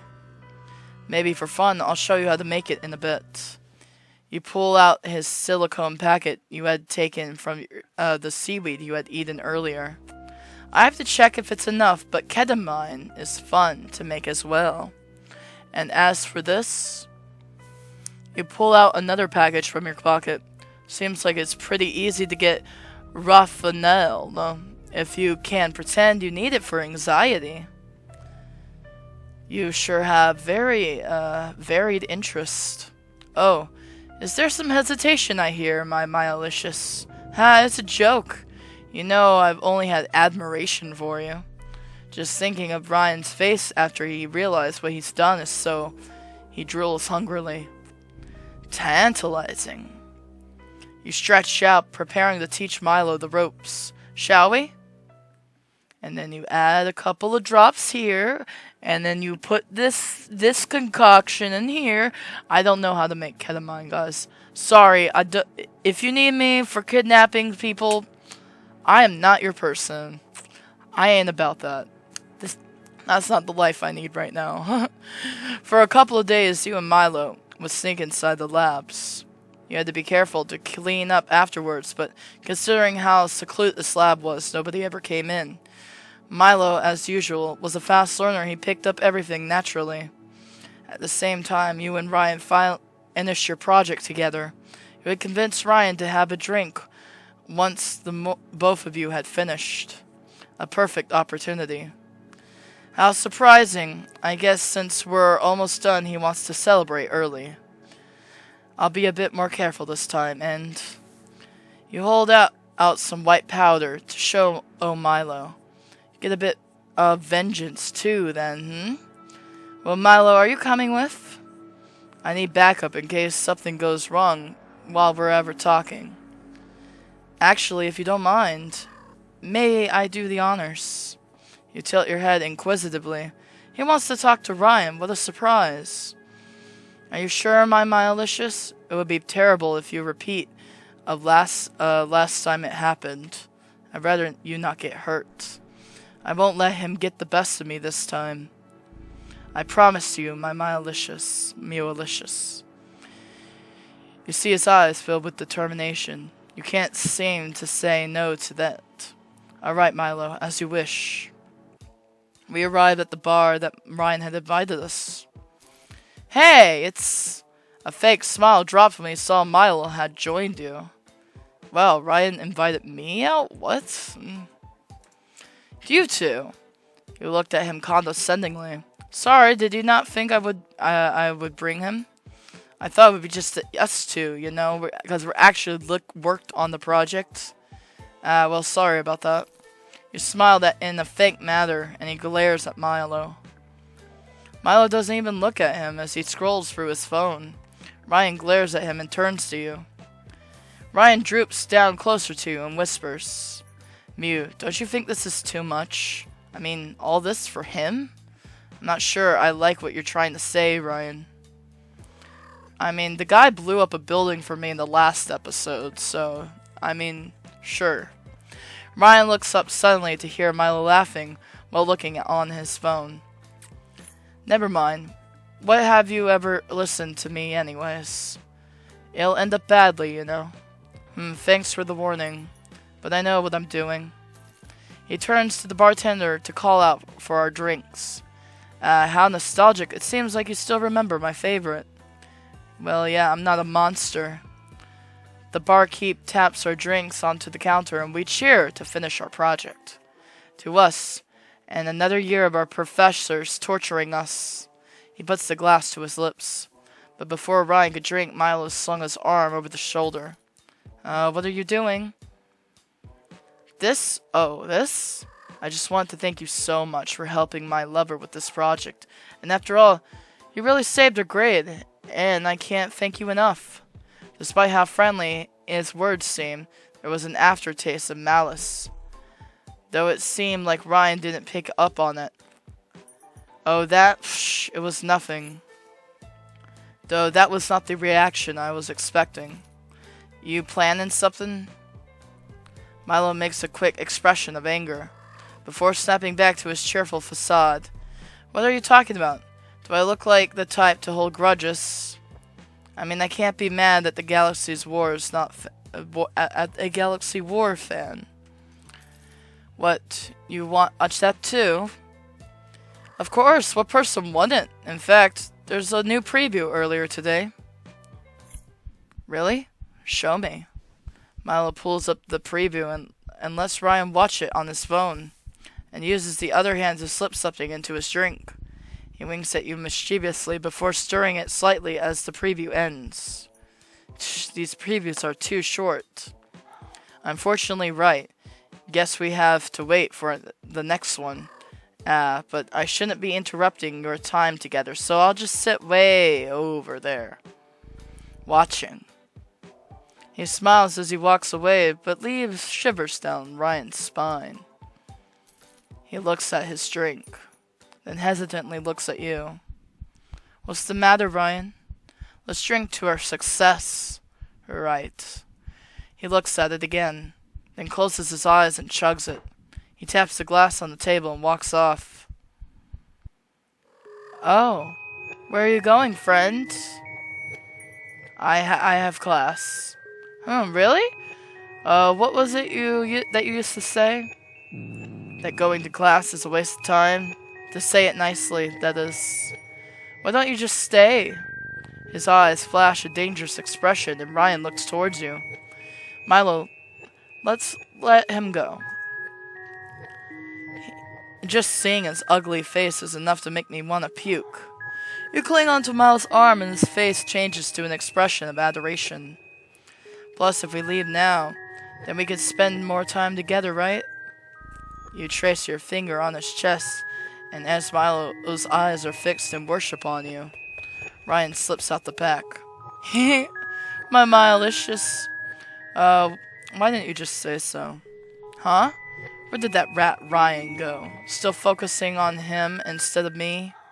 He looks back at you gleefully. Oh, no, of course not. You're my entire world. My everything. Then you shouldn't even so much as think about another person. Understand? Come now, Milo. Let me buy you a drink. You did such a good job.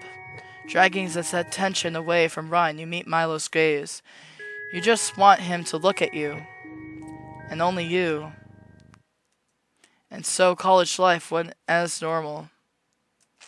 Whenever you saw Ryan, he would hurriedly walk towards the opposite direction. And Milo? He started to invite you out for drinks more often. He said he wanted to get to know you more, but you knew that wasn't the truth. Every now and then you would see him putting something in your drink. It was cute, thinking he could hide it from you. Really, it was. It made you proud that he had taken your lessons into heart. So you drank it nevertheless, and the kind of glee he had whenever you did was entertaining, and you slowly felt weaker. Milo would feign ignorance, asking if you were okay. But you must be studying too much. Let me take care of you. And you'd be brought over to his dorm for him to nurse to you. Slowly he started to take care of other things, like your meals, your things. You weren't allowed to do certain things. Milo would simply get anything you wanted. Hand and knee, anything you wanted or needed. Comforting you, yet restricting. A cat playing with his prey. It is really fun being the mouse, isn't it? It was at least an entertaining game to you. At least it is to you. That's why you created this game. Perfect. And so, for a while, nothing else out of the blue went on. It was just you and Milo. Drugging each other. Milo soothed, charade. Never seemed to dim, he smothered you with love. Almost too much. So, your body seemed to have regained its strength again. How annoying. It seems, regardless of what you do, he would never push onwards himself. Despite him simply blowing air about how much he wanted you. It just wasn't enough. Isn't it time to take action, then? To finally make him what you wanted him to be? Just one final push.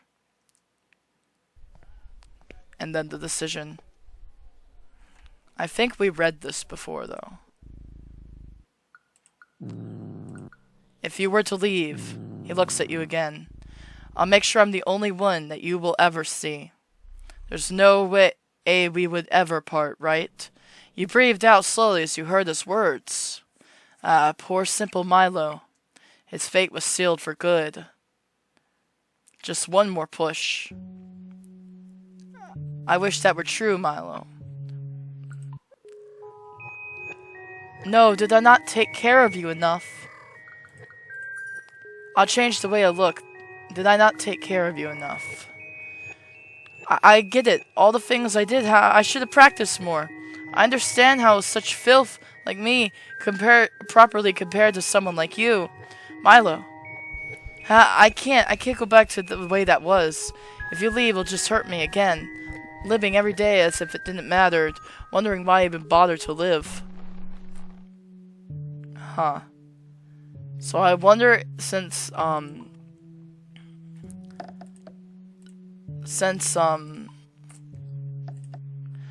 chose drugging and stuff, if this will change anything.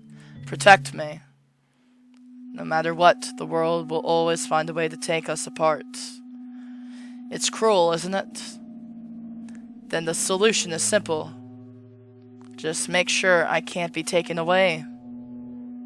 Make it so I'm yours. And just like that, Milo's eyes had changed.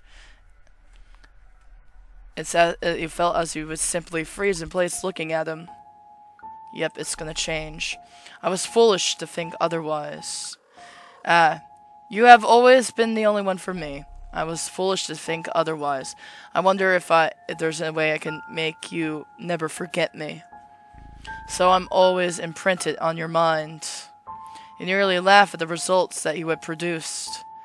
You couldn't wait until he broke. It had taken you a while. Yep, here we go. You taught him how to drug me, trying to befriend me, so I wouldn't notice I don't want to think about what happened the next day. Just leave me alone. I did everything you asked, right? You smiled slightly, and he snapped at you. All of this is your fault. Why those people died, and why I'm in this situation. In his excitement, Ryan thundered with the USB, dropping it on the ground. He scrambled to get it, only for him to be at the feet of Milo. Ryan tried to grab the USB, only for Milo to step on it. Hello there, Ryan.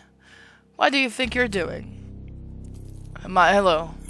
I was just getting something from you. It's really no big deal. Silly Ryan. That's not why I was asking. Let me rephrase it for you. Why are you near my Ulysses? Why are you were you talking to my lover? Get away from them. The utter disdain on Milo's eyes made Ryan shrink away. Look, I won't bother them anymore, okay? I swear. I was just about to leave you. You won't see me anymore. Oh, I know, Ryan. Because if you don't... His eyes were cold as if shooting daggers into Ryan. And then he smiled. I'll make sure that the hospital is your new permanent home. With that, Milo lifted his foot and scrambled away. And Ryan scrambled away. And he looked at Ryan as he ran away and then back at Milo. Thank you, my malicious eye. Will you leave me like you left him? The question caught you off guard, and you were stunned into silence. Milo, what do you... Haha, no, you won't. I'll find a way to be together forever. You couldn't put another word in as he walked away from you. A cold shiver went down your spine when he had looked at you. It felt as if something bad was about to happen, something that you couldn't take back. You woke up groggily as you had been sleeping for ages. As the fog in your mind cleared, you realized that you were seated on the couch. Did Milo drug you last night? It was hard to remember. There was a strange ache in your left eye, like someone had tried to scoop it out. You tried to move your hand towards it, to feel what was going on, but you realized, try as you might, you couldn't move your limbs. You could only awkwardly bob your head side to side. I wouldn't try to move my malicious. We're still in the middle of getting married, you know. Married? Shyly, Milo tapped the ring on your left hand, and the ring matching his. They say that the fingers connect it to the human heart, and that if you betray someone in love, you'd have to cut it off. I thought that idea was so romantic. So I decided that we should have something for each other to seal the deal. You look up at Milo slowly, and your eyes look straight back at you. Haha, I wasn't sure if I did it correctly, but look, we're matching now, aren't we? His face flushed. The eyes started to cry with tears leaking out. An eye for an eye. It was strangely beautiful in a way. But I'm not quite done yet. I have one more thing before we are officially married. A metal stick with a symbol of an eye on it, colored in hot red. With this, we really could be together forever. Before you could protest, he pressed the iron straight on your bare chest, and you let out a scream of agony as the metal burned into your skin. Your eye, Milo's eye, both start tearing up. In reflexive pain, you bash your head into Milo's nose, causing him to stumble backwards. Gasping, you felt the steam rising from your chest as if the markings settled onto your skin. And then you heard laughing. A hysterical, gleeful laugh. He singed me. Trying to ignore the pain, you crane your neck upwards to see a Milo blushing profusely in ecstasy as his nose bled from your previous headbutt. Ah, that hurts so much being hurt by my Meowlicious. Ha ha! He wiped his blood from his nose, all while pressing down, and his painful squirming sounds joyful. You felt the paralysis in your arms wearing off, and you could touch your chest, circling the newly scorched branding. Ah, you're so close to being bound together. He placed his branding iron upon your hands and started to pull off his shirt. I can't wait. I'll be marked just like you soon. He guided your hand to push the rod against his skin, and pushing it into him, his tears from his eyes started to run down quickly. He was drooling, enjoying the pain a little too much. You pulled it away, leaving a deep mark on his chest mirroring yours. Now, even if you ran away, even if you were taken from me, we are marked as one. You cupped his face as he spoke, drying his tears with your fingers. You finally understand, don't you?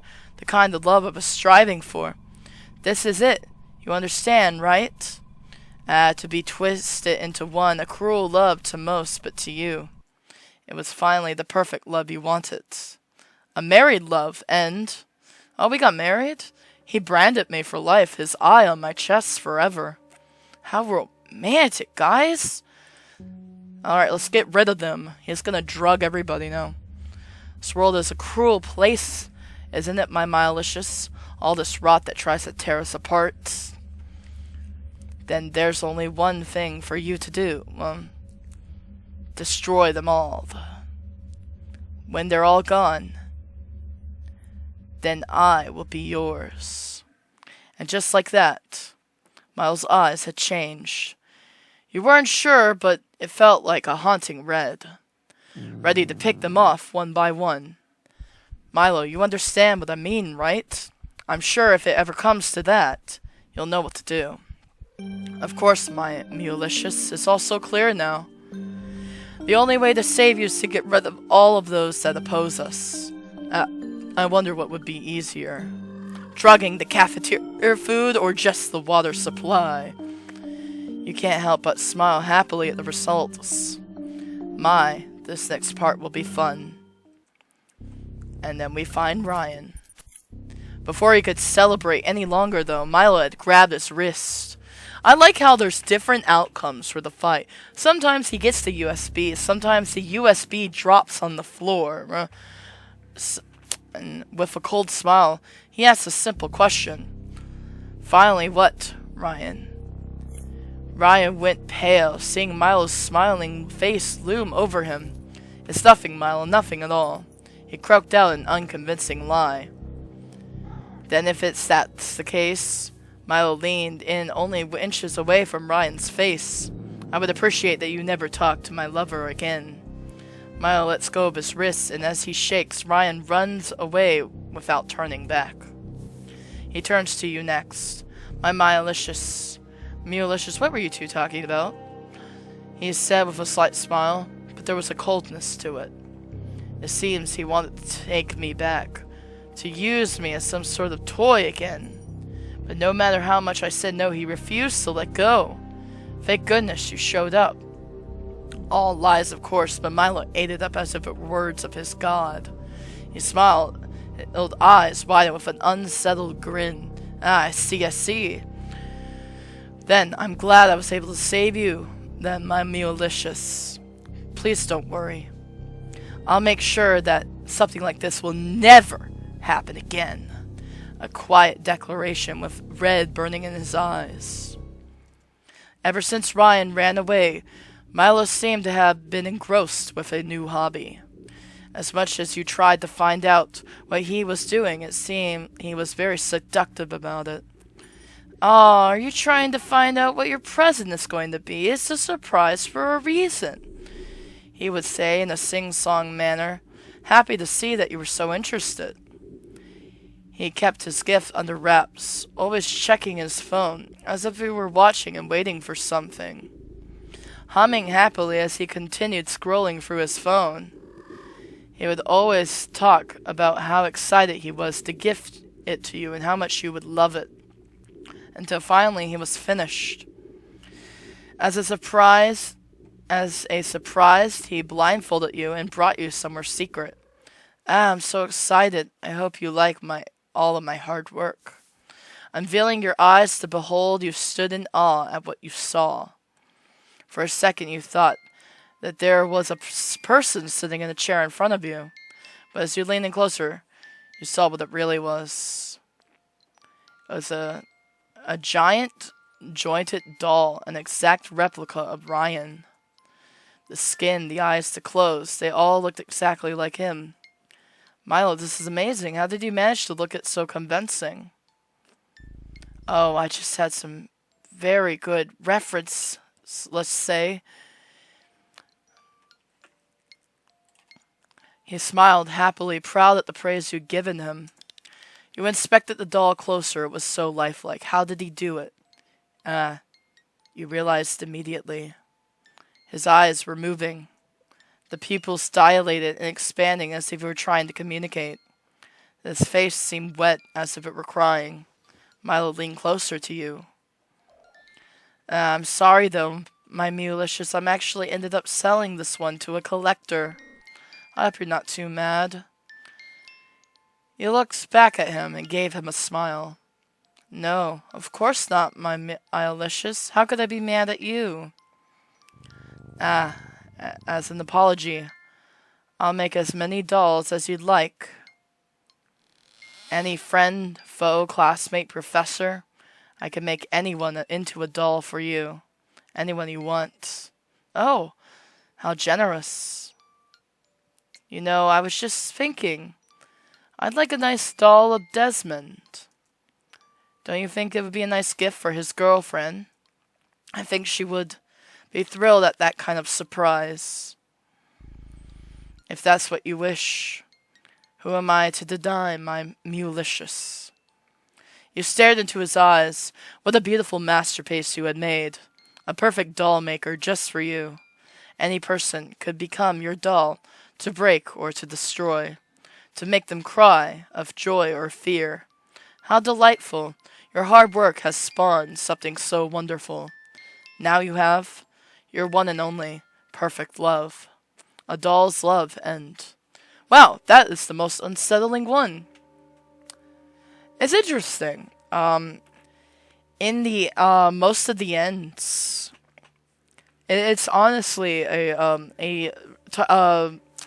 switchy relationship, not one that you would normally expect. But ultimately, you have all the control, even if Milo goes completely submissive and cuts his hand off for you, or he goes completely dominant and he he drugs you up and stuff. Man, this is unsettling. We got all 4 endings.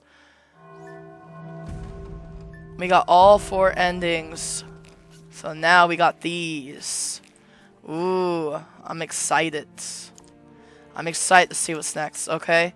We're gonna go ahead, load back in, go up to the top of this baby, and go to the batting cages, baby. Yep, I'm not making a second video. This is the full thing. I'm in the mood to swing a mat. I'm not really that aggressive or athletic type. So this is back where we like Milo. I mean, I don't like him being a punching bag, but I like peaceful people. I prefer peaceful. And now we're gonna make him into probably a strong, heavy hitter, a brute, would you? Not smart and cunning, but a brutish, strong man, I guess. So, you have some anger to release, don't you? We'll have some fun. Then shall we? Holding out your hand, Milo takes it, and we walk together towards the batting ring. My personal room, please. Pulling Milo, we head to an empty room filled with bats and a dummy. I thought we were going to swing a bat. Oh, we are. Just not perhaps in the way you were thinking. You pick up a bat and it cracks as the dummy flies backwards and bounces back. Milo flinches at the loud sound. Here you go. Your turn. He seems reluctant to take it. I don't think I can. I'm against violence. You weren't in the last couple of episodes, bro.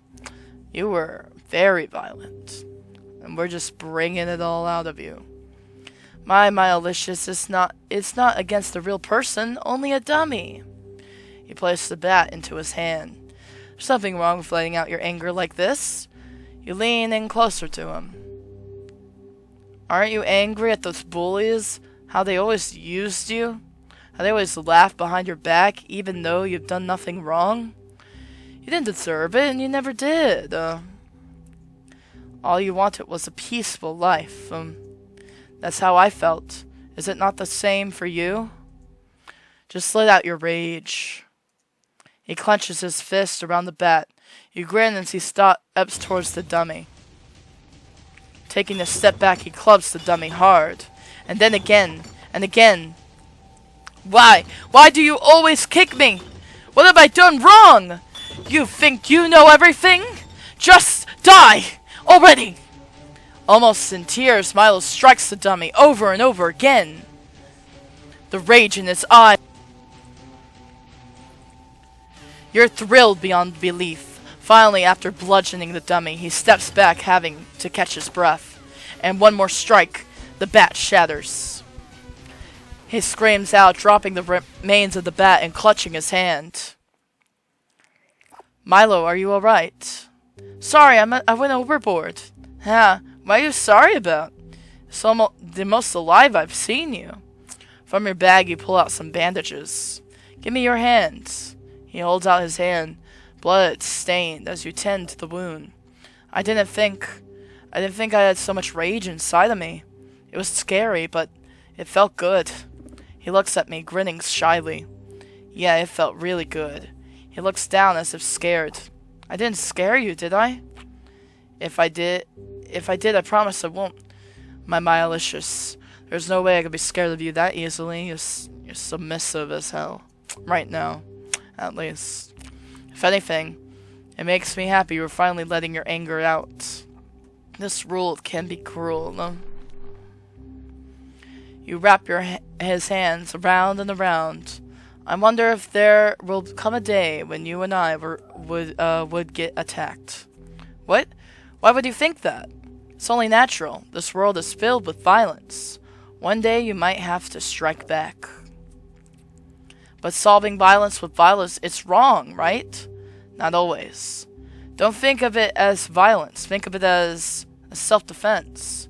Protection against others. Protecting the people you love. You trust me, right? Yeah.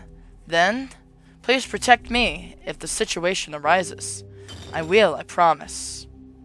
And so the bats continue swinging. From then on, the battling area became our place together. For dates, to let them off steam, all sorts of things. And slowly, you taught him. Step back a bit when you hit. It's not good to be too close. It's not fair for someone as kind and as strong as you to be hurt like this. Striking someone in the knees is a good way to disable someone. My Milicious, you deserve the world, but they don't deserve you. The chin and nose as well. Everyone feels like they are against us. I can only trust you. And I'm the only one you can trust. The way is to hit, the way to act. It was fun at first, but it's important to keep each date entertaining. Destroying cars at an abandoned lot, breaking glass jars, plates, and other pieces in a ramshackled house. Self-defense classes to fight, protect, hurt. Whatever it would take to train him, whatever it would take to watch him grow stronger, ensnaring him to only cling onto you and to save only you. Nobody else in this world, just as it should be. For a while, it seemed that the days were peaceful. Milo grew more confident as a person, more brash in some senses. His attire changed as well, more rough and ruthless. Yet despite this, his personality was still meek, timid. It seemed more work still needed to be done. The bullies slowly stayed away from him, not sure how to make of this development. And as they did, he stayed close to you, clinging. No one came near him, as it were meant to be. Because to him you were his savior, and yet it wasn't enough. My, you've gotten stronger, my Milicious. Those bullies have to think twice before you're coming near you. You really have changed, haven't you, Milo? Is that bad? I mean, I like it a lot better now. I think it's an improvement. Are you happy that you've been remade this way? I feel like I'm a new person since I met you. It's a good feeling. I even got this new baseball bat to celebrate. You briefly hear something being thrown before the wind is knocked out of you. You can barely push yourself up as you sputter blood and saliva onto the ground. You feel yourself being pulled out by the hairs. You see Milo frozen in fear. Surrounding him are a bunch of gang members holding pipes and bats and other weapons. Well, well, well. Looks like Ryan was right this time. That's a very muscular lady. Scars traced on her face. That brat really paid us big money to smack you around, huh? Ryan? The one who's bullying me all this time? Oh, is that what this was about? Heh. He must have been butthurt that you're no longer his punching bag, huh? I guess that's why we gotta take it out on this one, huh? What? He's trembling a bit. His eyes are darting around anxiously. Don't hurt them. It's me you want, right? My Milicious. Don't hurt my Mulicious. Your vision is blurred and his voice is echoing in your ears. And yet, you smile. Remember what I said? This world is filled with violence. You promised to protect me, right? Are you really going back on that?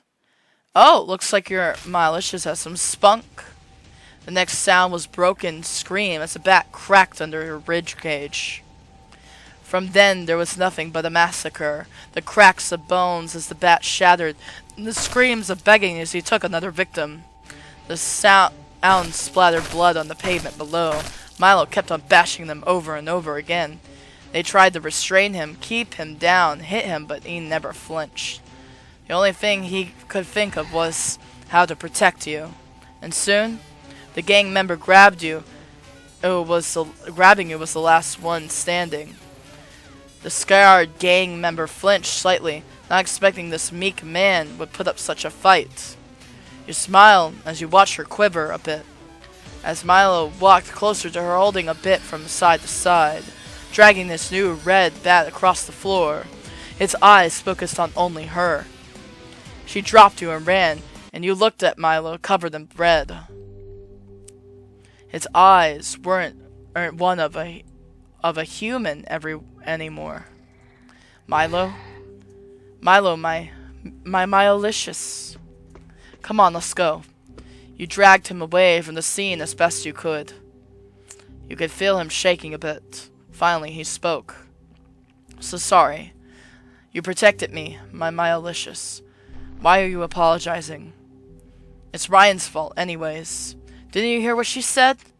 That Ryan was the one who tried to attack me. Well, I mean, I called it wrong.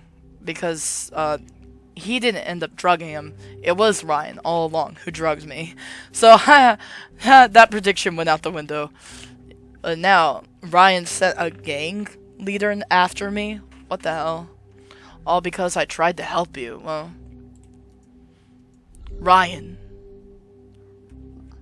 you're right. It's his fault. From then on, the attacks became more frequent. Whenever you were outside, they would jump you from behind. Milo would always protect you as best he could. He became paranoid, clinging to you more desperately to protect you. Unsurprisingly, it seemed that Ryan had disappeared at that moment, as if he knew that Milo would come after him. What a coward. You smirked. It was fitting of him. It seemed like there was no one we could trust. In fact, that anyone who can attack me at any moment.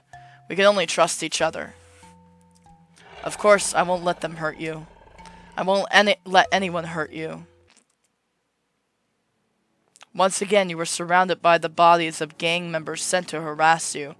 Though you would never let him kill them, you could always tell that Milo could barely hold back.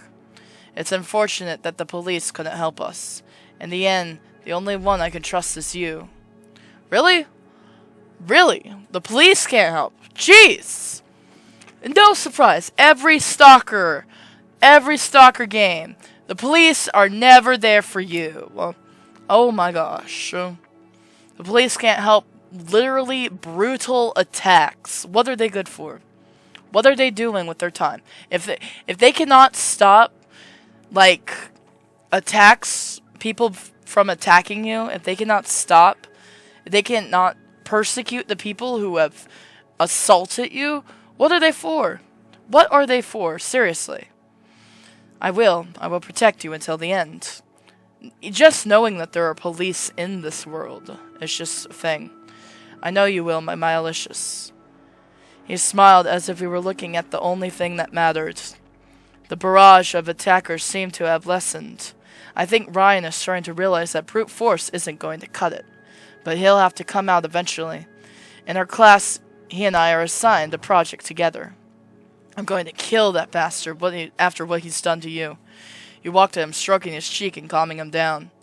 There, my Milicious, in due time. You're my everything. I don't know, this is the second time the words have done that. You're my everything, so I can't lose you. You smile silently as you feel his eyes gaze upon you. It's working. You pat around your pockets suddenly. It seems you dropped it. Crouching down, you start to rummage under the bodies of the fallen. What are you doing? What if they wake up and grab you? Then you'll be there to beat them down again, right? There it is. You pull out a bundle of bandages from under the bodies. It looks like you're injured, so I'll have to patch you up again. You could have just bought it from them from the store. You could say I'm just a bit sentimental, you know.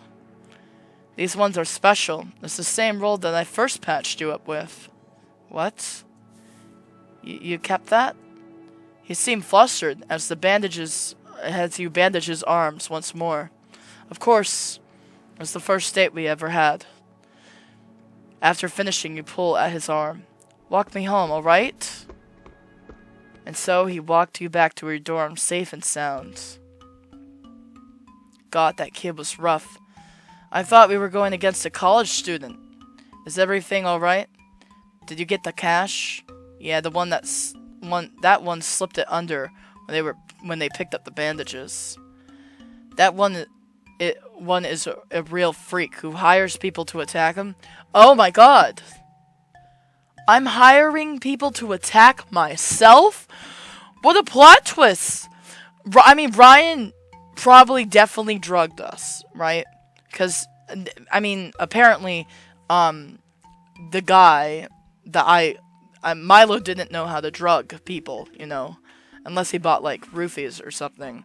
But, like, he didn't know how to drug people before we taught him. So the guy definitely drugged us, but he's not the one sending the attackers. That one's a real freak who hires people to attack him. Must have something to do with that Ryan kid. Do you think it's some sort of revenge scheme? I don't know, it seemed like more than that. That one. I feel bad for that Milo kid. He has no idea what's in store for him. For a while it seemed that everything had died down. The attacks basically became non-existent, though we couldn't let our guard down. Milo was especially restless, glaring at anyone who ever so happened to glance at you. He watched over you like a guard dog, stayed by you as much as he could. No one would come near us like that. It was comforting in a way. And so days went on as normal: schoolwork, fun, activities, some dates. Well, at least until one of the big projects for your class. It seems Ryan has appeared again, and he's my partner for the big project. Milo slams his fist into the wall next to him, denting it. The people around snap quiet in fear before slowly resuming their talk. Don't get too excited, added my Milicious. I should find a way to rip his tongue out of his mouth. I'm sure I could find a way to bash his head in without anyone noticing. Oh, that would be quite the treat to watch. If he cries out, it's even more fun. He smiles wildly, cracking his knuckles. But not yet. As much as I would love to destroy him in that way, my Milicious, I would like to actually pass this class, and this project is a huge part of my grade. Milo growls a bit, but remains silent afterwards. What was that? Fine, but the second you guys are done, he tightens his bandages. So, as long as you don't draw any attention, you can do as you please. We're supposed to be meeting in the Cafe 15 to talk about what we're going to do. I'd like you to come with me, just in case. Well, who knows if he'll pull something. Milo scowls a bit, clearly wanting to punch a hole in his face, so... As if I would ever let you go alone.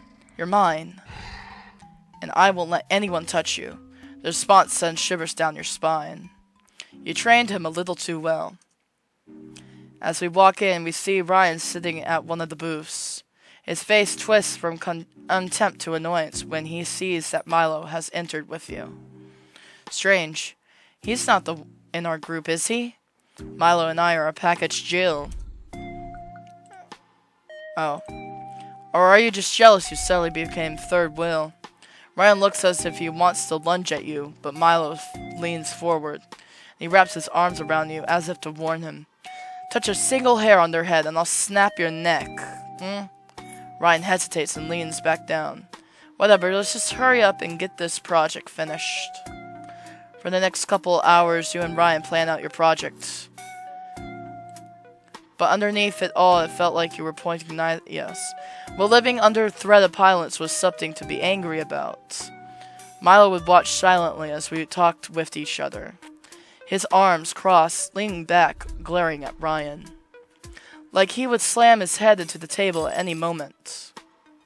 Scribbling down Ryan's ramblings, your spoon slipped and fell on the ground. I got it.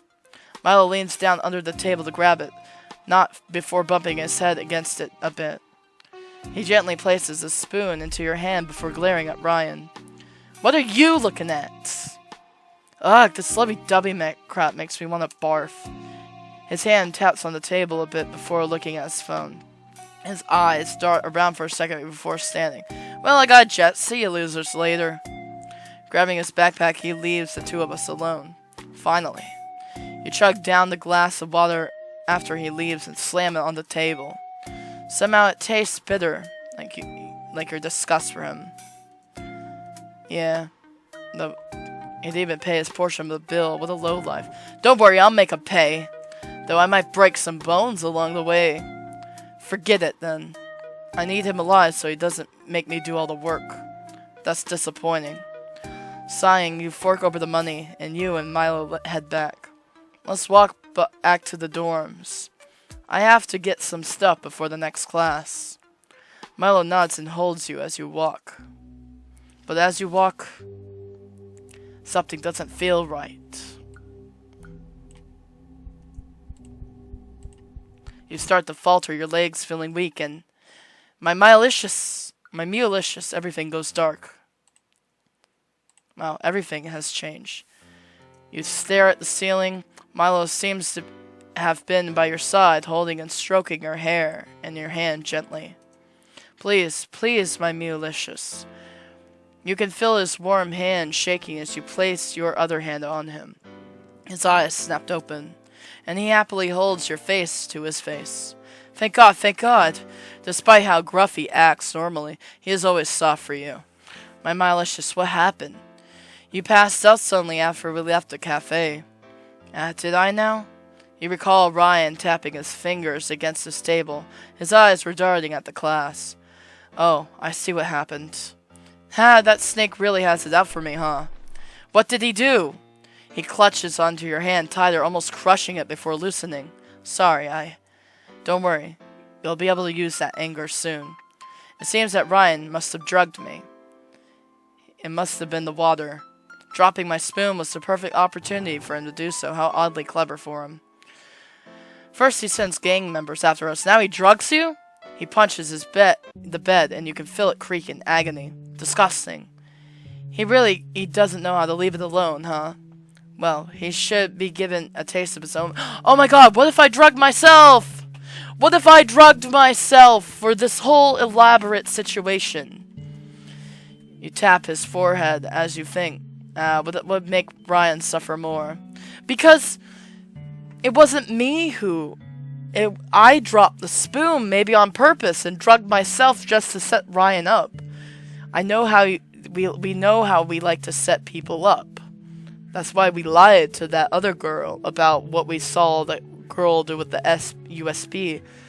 So what if we set this whole thing up just to give us a common enemy, you know? And my life could feel threatened, so he'll be forced to stay by my side, get to know and love me more, and become more obsessed with me along the way.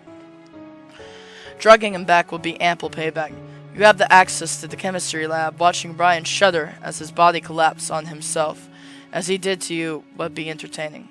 Okay, we have the same thing. Stalking or drugging.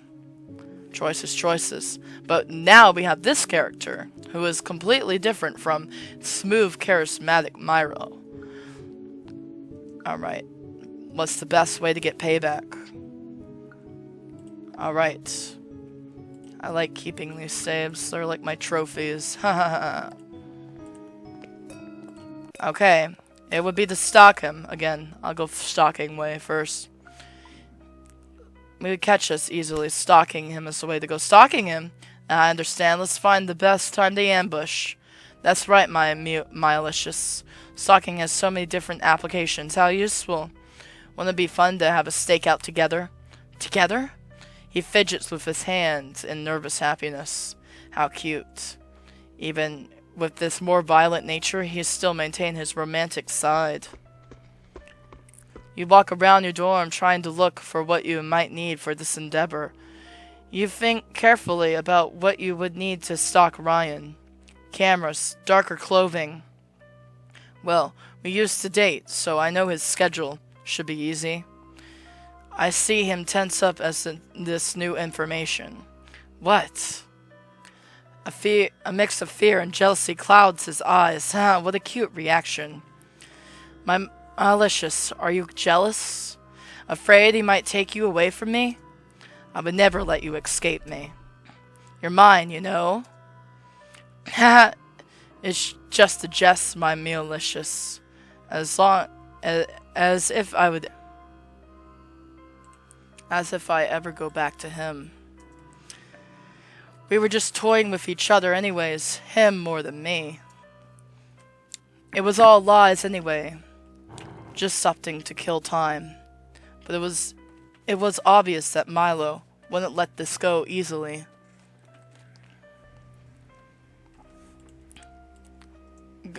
Why don't we focus on watching over Ryan first?